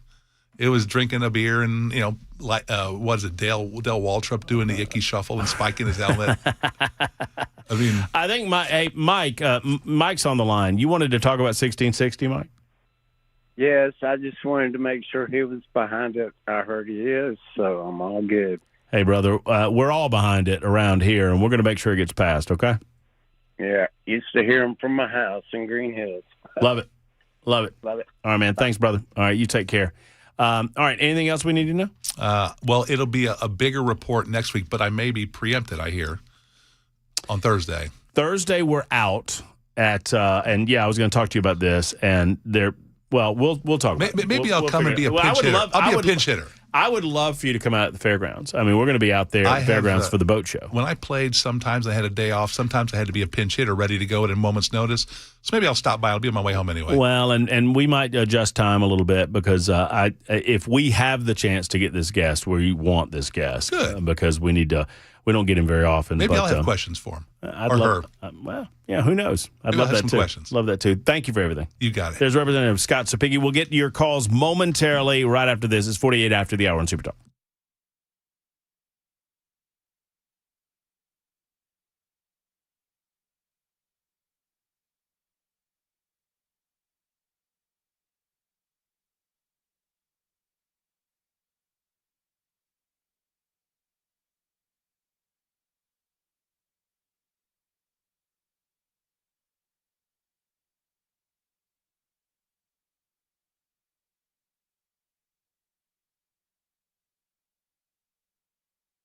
Hello, friends. It's Matt Murphy for Accurate Mortgage. Accurate Mortgage is simply the one and only that I would recommend that you utilize when it comes to refinance or home purchase. Accurate Mortgage, they do great work. And folks, interest rates have come down just a little bit, and we like to see that. And maybe they've come down to the point where you're thinking about purchasing a home. If you are, the one and only that I would recommend is to contact Mike and his team over at Accurate Mortgage. You need a trusted local advisor. Accurate Mortgage can help guide you through the crazy market for your home purchase or your refinance. Not some Joe Blow off the internet. You don't know if they're doing the right stuff, and you don't know if they're doing it with your best interest in mind. At Accurate, you always know these things. I have example after example, but friends, I'm the best example that I can give you. I went to Accurate. They got me a great interest rate. They were easy to work with. They were professional. They had all of the T's crossed and the I's dotted, and I love everything about them, and they're friendly, and they're neighbors. That's what it's all about. Visit Accurate Mortgage today at AccurateMTG.com, AccurateMTG.com. Accurate Mortgage, NMLS 129944. Rates and terms subject to change. Equal housing lender.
Chaos breaking out during Hillary Clinton's closed-door Epstein deposition today. We got that story and more coming up at 5 on Super Talk 99.7 WTN.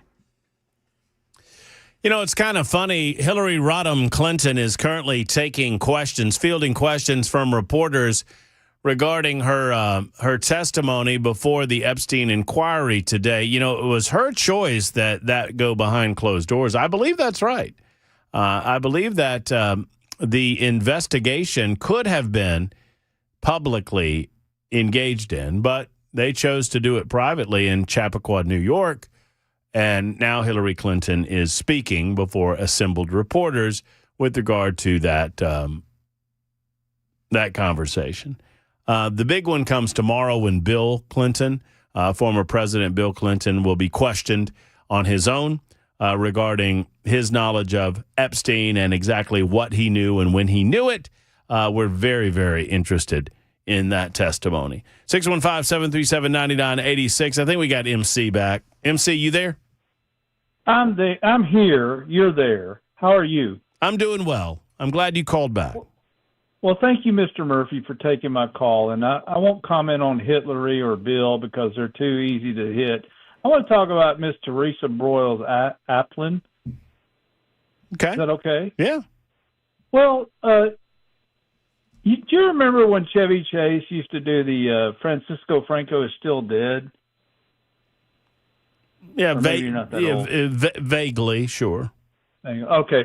Well, you needed to do Teresa Broyles Applin is still employed because she needs to be gone. She does. Well, brother, I know I'm preaching to the choir, but I had a friend that died working for NES, working an outage a long time ago, and things happen. But I understand about Marsha asking about her electricity because she's a customer, okay? But this thing, I want to talk about Governor Bredesen, though, my friend Phil. I've had lunch with him before, and I've had lunch with John Ingram, by the way. I don't make it about me. Are you there? Over? Yeah, I'm here. Okay. Well, I believe John Ingram can make peace with the Nashville Speedway eventually because he's a sensible guy. I don't know about his older brother and his younger brother. I don't know about that, but you know, I don't think you have something in common. Listen, Mr. Murphy, you have something in common with me. We both escaped from Alabama. Okay. So, but I was born and raised in Nashville, and I was educated in Alabama, and I love both states. But let me make my point. I want to know if Governor Bredesen was in town during the outage. I want to know if he has generator power at his house, because he's like Governor Lee and John Ingram and Governor Haslam. He is a 9-figure guy, or maybe 10 figures. And I don't know if he can connect with the common man in Tennessee. And I had lunch with, I'll call him Phil. He was the mayor at the time when he's running for governor. And I asked him to do something, and I wanted him to litigate with Gordon Bonneman, but he ended up appointing Gordon Bonneman's wife to a chancellorship in Nashville. And I think it's all a bunch of CYOA, okay? Hello? Yeah, I'm here. I'm listening. Yeah. Okay. Well, so MC, here's what I would say. Here's what I would say. Here's what I would say about Bredesen. I don't know how much Bredesen is worth, but I do know, and I just looked this up to make sure I have it right.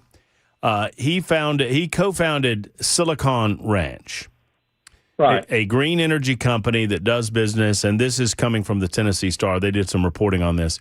A green energy company that has a contract with NES. Oh, NES, right. Surprise. Let me say something else, sir. If it wasn't for tax-funded lobbyists, nobody would hang out at Morton's. All right, now, I've been outside of Morton's when I was homeless, talking to Republican representatives, and we were looking across the street at the new federal building. And we're saying, why are they doing that? It's because, and I said, well, maybe Jim Cooper needs a new office. And there's a lot of, here's what I love about you, sir. It's like you watch the sausage being made. Yeah. Well, MC, I try to do my best. Thank you for the telephone call. I do not believe that Bredesen is a neutral actor in determining as chairman of this do-nothing commission. This commission will write a report, they'll file a report, and the people that are in charge are going to do what they're going to do. There's no need to have this commission. None. We elect people to make decisions about what to do in the aftermath of these types of things. What is Freddie O'Connell for? What is the Metro Council for but to make these decisions? Why is there a commission that needs to do this? Why isn't the Metro Council doing this? Why aren't they doing their jobs? And Phil Bredesen has a conflict of interest, a clear conflict of interest. And Freddie O'Connell says that's okay because this commission has no authority anyway. Well, then why the hell is the commission? Infuriating levels of bureaucracy that mean absolutely nothing. It's 5 o'clock. This is Super Talk 99.7 WTN and the Matt Murphy Show.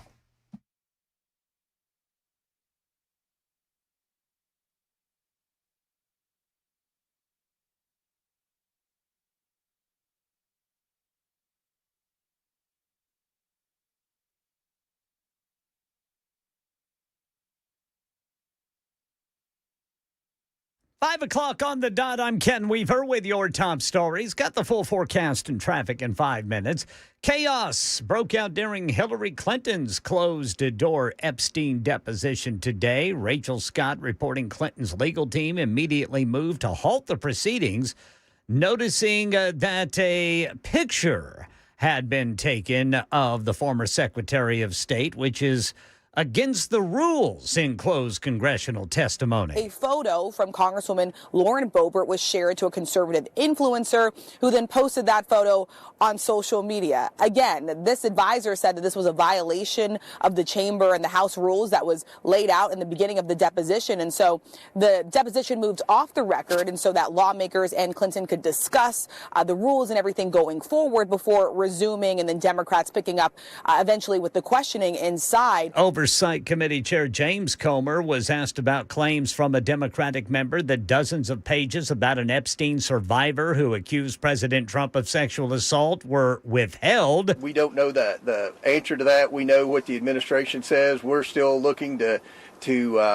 get a definitive answer on that. Neither President Trump nor the Clintons have been charged with any crimes related to Epstein. And tomorrow, former President Clinton gives his deposition. A bill in the Tennessee legislature could force major changes for CVS, which says it might have to shut down 134 stores in Tennessee if this proposal passes. The plan would ban pharmacy benefit managers from also owning pharmacies in the state. Backers argue the current model lets large corporations control prices and steer customers to their own stores. For customers, that could mean longer wait times, fewer pharmacy options, and possible disruptions in where they can get their medications. And prosecutors are expected to call their final witness in the trial of Colin Gray, the father of accused 2024 Appalachia High School shooter Colt Gray. Colin Gray is accused of giving his son an AR-15 despite alleged warning signs about Colt's mental health. Gray's pleaded not guilty to 26 charges. ABC's Andrew Dembert has more. Big picture here, this case is being watched nationwide because it could have broader implications. I mean, it could help define or even establish a sort of legal threshold for parental responsibility when it comes to school shootings. And the latest company to get in on the AI craze is Burger King. ABC's Mike Dubusky has more. The home of the Whopper is now launching Patty, a new AI assistant for employees. Using a headset, Burger King workers can ask Patty how to make certain menu items or get reminders. Looks like the women's restroom needs cleaning. That's very helpful, Patty. I'll get to it right away. Patty's also designed to listen in on workers' interactions with customers, even tracking how often they say please and thank you. The team's friendliness scores this morning were the highest this week. Mike Dubusky, ABC News. That's the latest news, traffic, and weather next. I'm Ken Weaver, WTN News.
Jolton still got only one lane open, 24 eastbound, due to road work there at the Harper Road overpass. The brake tapping starts at New Hope Road. In Madison, a crash, Gallatin Pike south north of Hickory Street.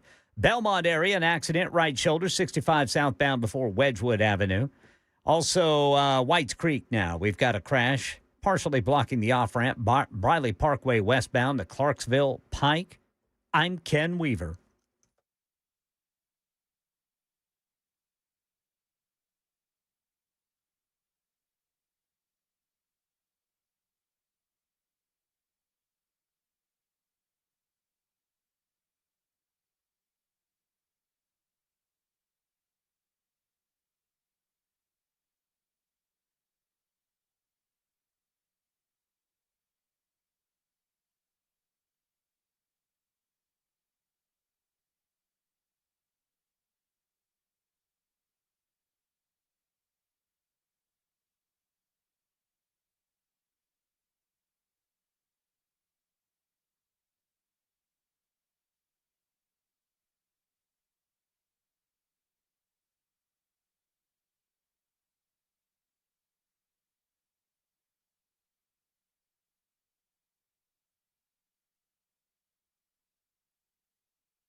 All right, Super Talk 99.7 WTN. We are halfway home, just over halfway home on the Matt Murphy Show this Thursday, February the 26th. Thank you for being with us. It's episode 986. Believe it or not, we are approaching 1,000 episodes on Super Talk 99.7 WTN. Started from noon until 3. Now we're on 3 until 7, and we thank you whatever amount of time you're able to give us on a daily basis. There are some of you that started with us on episode 1, and here we are, 986 episodes later. I appreciate our next guest. We're going to get into a conversation with Tori Venables with Americans for Prosperity about their focus, their priorities, and a big event that's coming up, plus some goings on. I had no idea. Hey, Tori. Hey. Oh, wait, hold on. Hey, Tori. Hey, Matt. How are you? I'm well. How are you? I'm doing good. The first thing Tori said to me is, you look grumpy. I said cranky, actually. Oh, did you? Okay, I forgot. And then he told me if I told him he sounded cranky, that he was going to be even more cranky. I said, if you tell me I sound cranky, it makes me more cranky. But I can't be cranky around you. You shouldn't. You're bubbly and effervescent. Effervescent. I think that's a great word to describe me. Yeah, I agree. That's why I said it. So you got a lot going on, and I had no idea that there was a pretty big announcement from Americans for Prosperity Tennessee today. There was. So we have launched Americans or AFP State PAC, and our state PAC has endorsed Marsha Blackburn for governor this morning. Well, hello. Well, yeah. I mean, how about that? She is a proven conservative, and we are happy to be behind her. I feel like a lot of that's going on pretty early on. I think it's I think Marsha's. I mean, it's hers to lose. I mean, I think Tennessee has spoken. Conservative Tennessee has spoken pretty loudly and clearly. I'm not one to lean on polling data because I think a poll is just a snapshot in time and things can change. The poll that I'm interested in happens in the primaries or in November, but. I think the people believe that she has proven herself time and time again. And she absolutely has. She's a policy champion for Americans for Prosperity and for grassroots all across Tennessee. So, I mean, if you look at any policy issues, she is well informed and knows what to do next. And we're excited to see what she's going to do as our next governor. And apparently she knows how to make a call to the head of the Nashville Electric Service when the time comes, although we don't know that she actually made the call. But do you make anything of that? I mean, is that just silliness? Absolutely nothing of it. I mean, it's a big nothing burger of a story. I mean, who wouldn't make the call? If I had Teresa, I forget her last name. If I had the lady's number and my house was out of power, I would have called also and said, hey, when's my power going to be turned on? You know who I know would have called? Your boy Michael Lotfi would have called. Oh, he 100% would have called. Because he was out. They were out for He would have been mass texting her. He might have given out her cell phone number if he had her because I think they reached double digits out of power, if I'm not mistaken. Yes, they did. His house. Well, that's big news, I suppose. I mean, for Americans for Prosperity to make and it. I feel compelled to ask you. I mean, obviously, you are focused on who you believe is best for the job right now. This is nothing against Congressman Rose, I would suppose. No, not against Congressman Rose at all. But I mean, Marsha Blackburn has been a policy champion for us. I mean, we also endorsed her when she ran for U.S. Senate back in 2018. So it's not really a surprise coming to anyone that she would be our pick after all the things that she's done for Tennessee and her alignment with Americans for Prosperity. So speaking of people in the same mindset with AFP, obviously I am, and I love your organization. I love what you guys do. And I was very appreciative that you asked me to be a little bitty part of a big event that you've got coming up a little bit later on in the hugest event, the biggest event. We are huge. Celebrating America's 250th birthday. That's pretty big. That's pretty big. That's a big one. It is a big one. And we're going to do that on March 11th at the Musicians Hall of Fame right here in Nashville at the Original Frontier. So we're going to have some knockout speakers. Matt Murphy is going to be here with us. And then we will also have Congressman Matt Van Epps and Knox County Mayor Glenn Jacobs. Glenn Jacobs. And and those names alone should fill the place. I mean, obviously. But you were telling me about some feelers that you have, and we can't talk about it right now, but I'm so very excited about who else might fill out the program.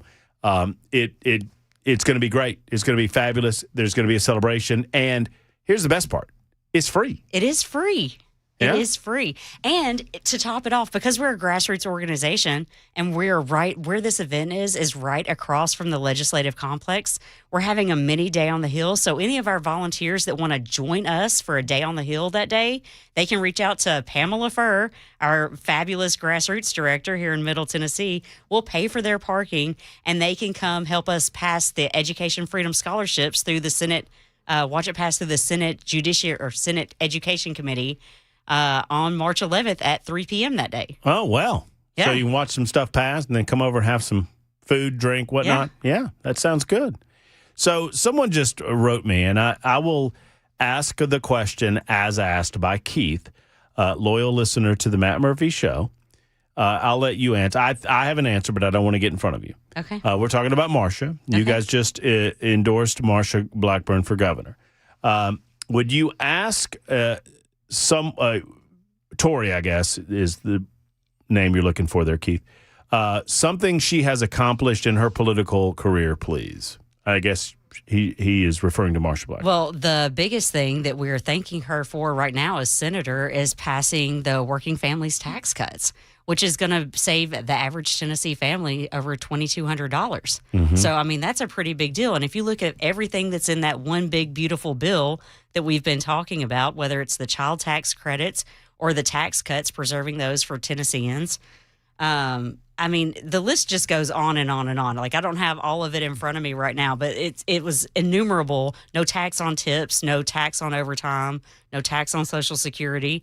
These are all things that are like we wanted to see from a fiscal perspective. And I will say this, and I'm not Keith. I understand that you ask the open-ended question, you get answers. I'm not here to defend Marsha Blackburn. Marsha Blackburn can defend her record and herself. However, I know when I first became aware of Marsha Blackburn, I was in Alabama, and it was when Marsha Blackburn used her power and position as a member of the General Assembly to stop, and some would say single-handedly stop, along with Phil Valentine to a certain degree. I mean, well, Phil was a big part of it, don't get me wrong, but single-handedly stop a state income tax in the state of Tennessee. I think that's a pretty big deal. And Keith, I mean, if you're just going to say, well, that wasn't her initiative or that wasn't her, well, then I don't know what to tell you. You ask a question. What has she accomplished? Well, what do lawmakers accomplish other than to pass laws or to support legislation that's going to be good for the people that they represent? So, you ask the question, you get the answer, and then you don't like the answer and say, well, with that, okay. Well, if you don't like her, you just don't like her. That's fine. You get to vote for someone else in that case. That's what America's all about. And hey, that was stopping the income tax in Tennessee. I wasn't involved in politics at all. I was, quite young at the time. And, I got wrapped up in it also, knew nothing about politics or anything. And I just heard on the radio that they were stopping a state income tax. And I sure did drive myself down to the Capitol. That's awesome. And blow my horn driving around the Capitol. That was Phil's deal, That was man. like That was so my good. first political act. So, of course, I love Marsha Blackburn for preserving our state and making sure that future generations don't have to pay a state income tax. I remember thinking, because I was a younger man then, and I remember looking at what Phil was. I mean, I looked at it from the angle of a talk show host, because I was a talk show host in Birmingham. And I'm like, man, that's the way to get the job done. That's the way to get it done. The way that Phil worked with like-minded people in the General Assembly to gather people together, Tennesseans together, to say, oh, hell no. No, you're not. You're not going to push this through the dead of night. You're going to hear from us first, and you're going to bear the consequences of your actions if you go ahead with this. And they realized that they couldn't do it. And let's not forget that they were going against a Republican governor at the time also. So it really took a lot of courage to stand up against your own party, against a Republican governor at the time, and say, absolutely not, we're not going to pass a state income tax. 615-737-9986. If you'd like to be a part of the show, you're always invited. 16 after the hour with Tori Venables with Americans for Prosperity. What are some of the things going on in the General Assembly you guys are focused on?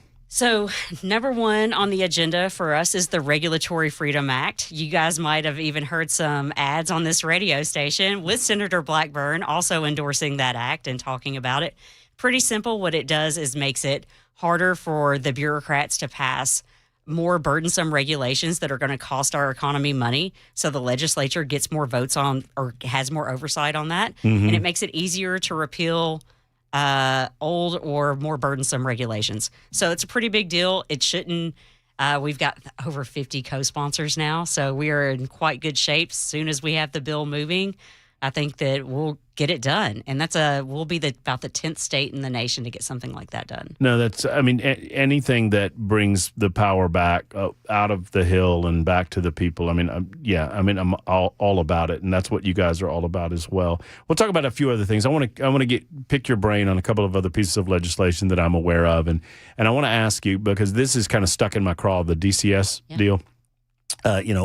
If there's anything that we can do as a people or a government to try to better the situation involving the Department of Children's Services. It's 18 actually, after the hour on Super Talk 99.7 WTN.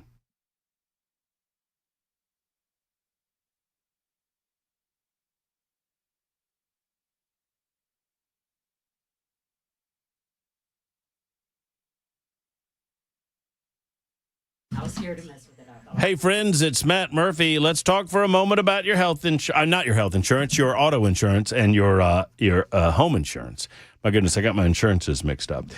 King and Associates Insurance, it's what they do. They do auto insurance, life, home insurance, and they packaged together a program for me when I was moving into a new house. And I originally was like, yes, King and Associates, I need homeowners. And they were like, you need to look at your auto insurance. I said, I think I got great rates. They said, well, let us look. Let us take care of it, and let's see what's going on. And they did, and boy, oh boy, they saved me a tremendous amount of money and got better coverage. King & Associates compares options side by side to make sure you get maximum protection without breaking the budget. The best part, they do all of the shopping for you. You don't have to worry about it. No hassle, no long forms, no hours on hold. Just real savings, real coverage, and real people who care. Whether it's your home, your automobile, or everything you've worked so hard for, let King & Associates find you the right coverage at the right price, and that's what it's all about. Good coverage at a great price. 615-321-8121. 615-321-8121. Call today. Visit tkinginsurance.com. tkinginsurance.com. King & Associates Insurance, where smart money shops.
Don't snitch me out.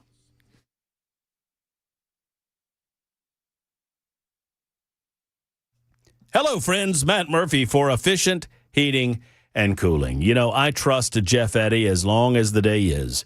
And Jeff Eddy and his team at Efficient Heating and Cooling, they're great at what they do. I bought a new home. My heater was acting a little weird. We got Efficient out. They got it repaired so that we got through the ice storms, but there were longer-term issues or larger issues at play. But they got us through in the short term. And then we came down to it, and we found out that we had a fatal issue, sadly, on our furnace side. But I know that Jeff Eddy and Efficient Heating and Cooling, they do everything in their power. I'm just telling you the entire arc of the story, right? They do everything in their power to get maximum life out of that unit. Now, I don't know what was going on before I moved in, but I know that I'm going to have the right people putting in the right unit for me and my family with Jeff Eddy and Efficient Heating and Cooling. They're going to find the most cost-effective unit for you. They're going to find, basically the lowest price point for you. They're going to give you options. I got 4 separate options about what I could do. And we went over each of those options, and I selected the one that was right for me and the family. And you can as well. Maintenance is so important when it comes to your heating and your air conditioning. And now it's time to think about AC maintenance. I'm telling you, the season is upon us. Jeff Eddy and Efficient Heating and Cooling, they keep overhead down. They don't charge you overtime nights or weekends. They just don't believe in it. They're an elite pro partner with Rheem. EfficientHVAC.net, EfficientHVAC.net, or call 615-784-4424, 784-4424.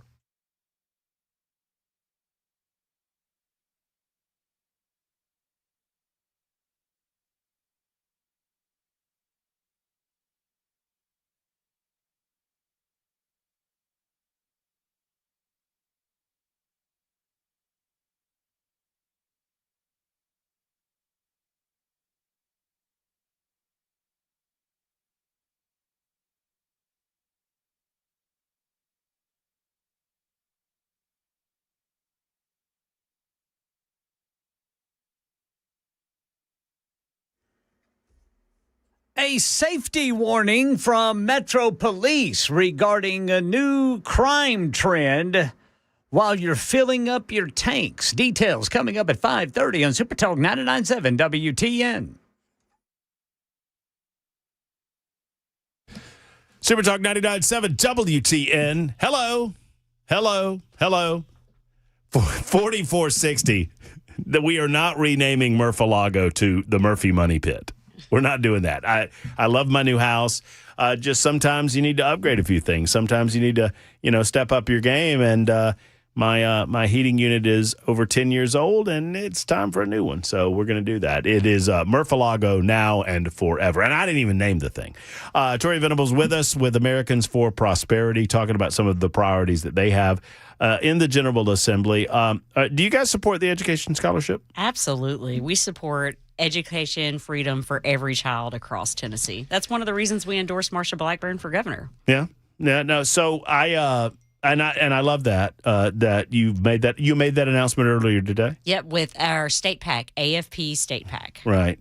Because help me out here. You have to separate the two, right? We do. So I am senior advisor to AFP State PAC. I am state director for Americans for Prosperity. And those are different things, and never the two shall meet, I suppose, Firewalled.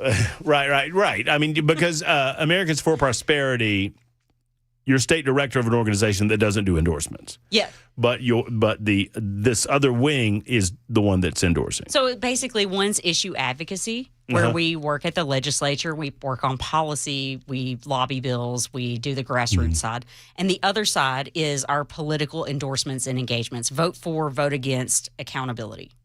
You guys worked hard to get, you were a part of the effort to get legislation to the people this November regarding property taxes. Oh, yes, the property tax cap. Yeah. I'm very excited about seeing how this vote turns out, because I think it's the people are going to destroy this thing. I mean, they're going to kill it. And just to make sure that they understand what we're doing, and Pamela, our mutual friend Pamela Furr, who works with you guys, was the first to make me aware of this. She said, "Do you know that there's a state property tax?" And I was like, "No, there's not." And she goes, "Yes, there is, because it's still on the books. It's right. It's at zero. Right. But the issue here is that at any point, they lose their minds up on the Hill, and we could have a state property tax right now. Right, and we actually, it was Rob Mitchell, the Rutherford County the Rutherford County property assessor, who brought the idea to us like a number of years ago and flagged it for us that it was still in the state constitution. So we started working with Beacon Center and a number of other groups to get it off the books so that we could protect future generations of Tennesseans. And so for anybody that's out there naysaying, you know what we also constitutionally banned? The income tax. And we don't ever have to worry about that again, just like we're never going to have to worry about the state property tax once you vote yes on 2 in November. It's yes on 2. Yes on 2. Okay, very good. There's a piece of legislation that's come to my radar screen, and it seems to be it's a kind of a civil liberties bill, and it's not making a lot of waves on the Hill, but I'm curious your thoughts on it. It involves license plate readers. So right now, municipalities can pass license plate reader legislation individually. There's no uniformity to them, and there's a possibility that they could initiate a program with a third party by which they could have police contact with individuals, warrantless contact with individuals. Are you talking about Bud Helsley's bill? I am. We support that bill. We support his bill. And we support that bill because we think the Constitution is far more important than any tool in the toolkit that is going to trample someone's Fourth Amendment rights. We think it's more important that law enforcement use the tools that they have, and even if it takes a bit longer, that they get a warrant and they do things the right way and they don't stamp over the Constitution and people's rights. And for those that are confused, so you can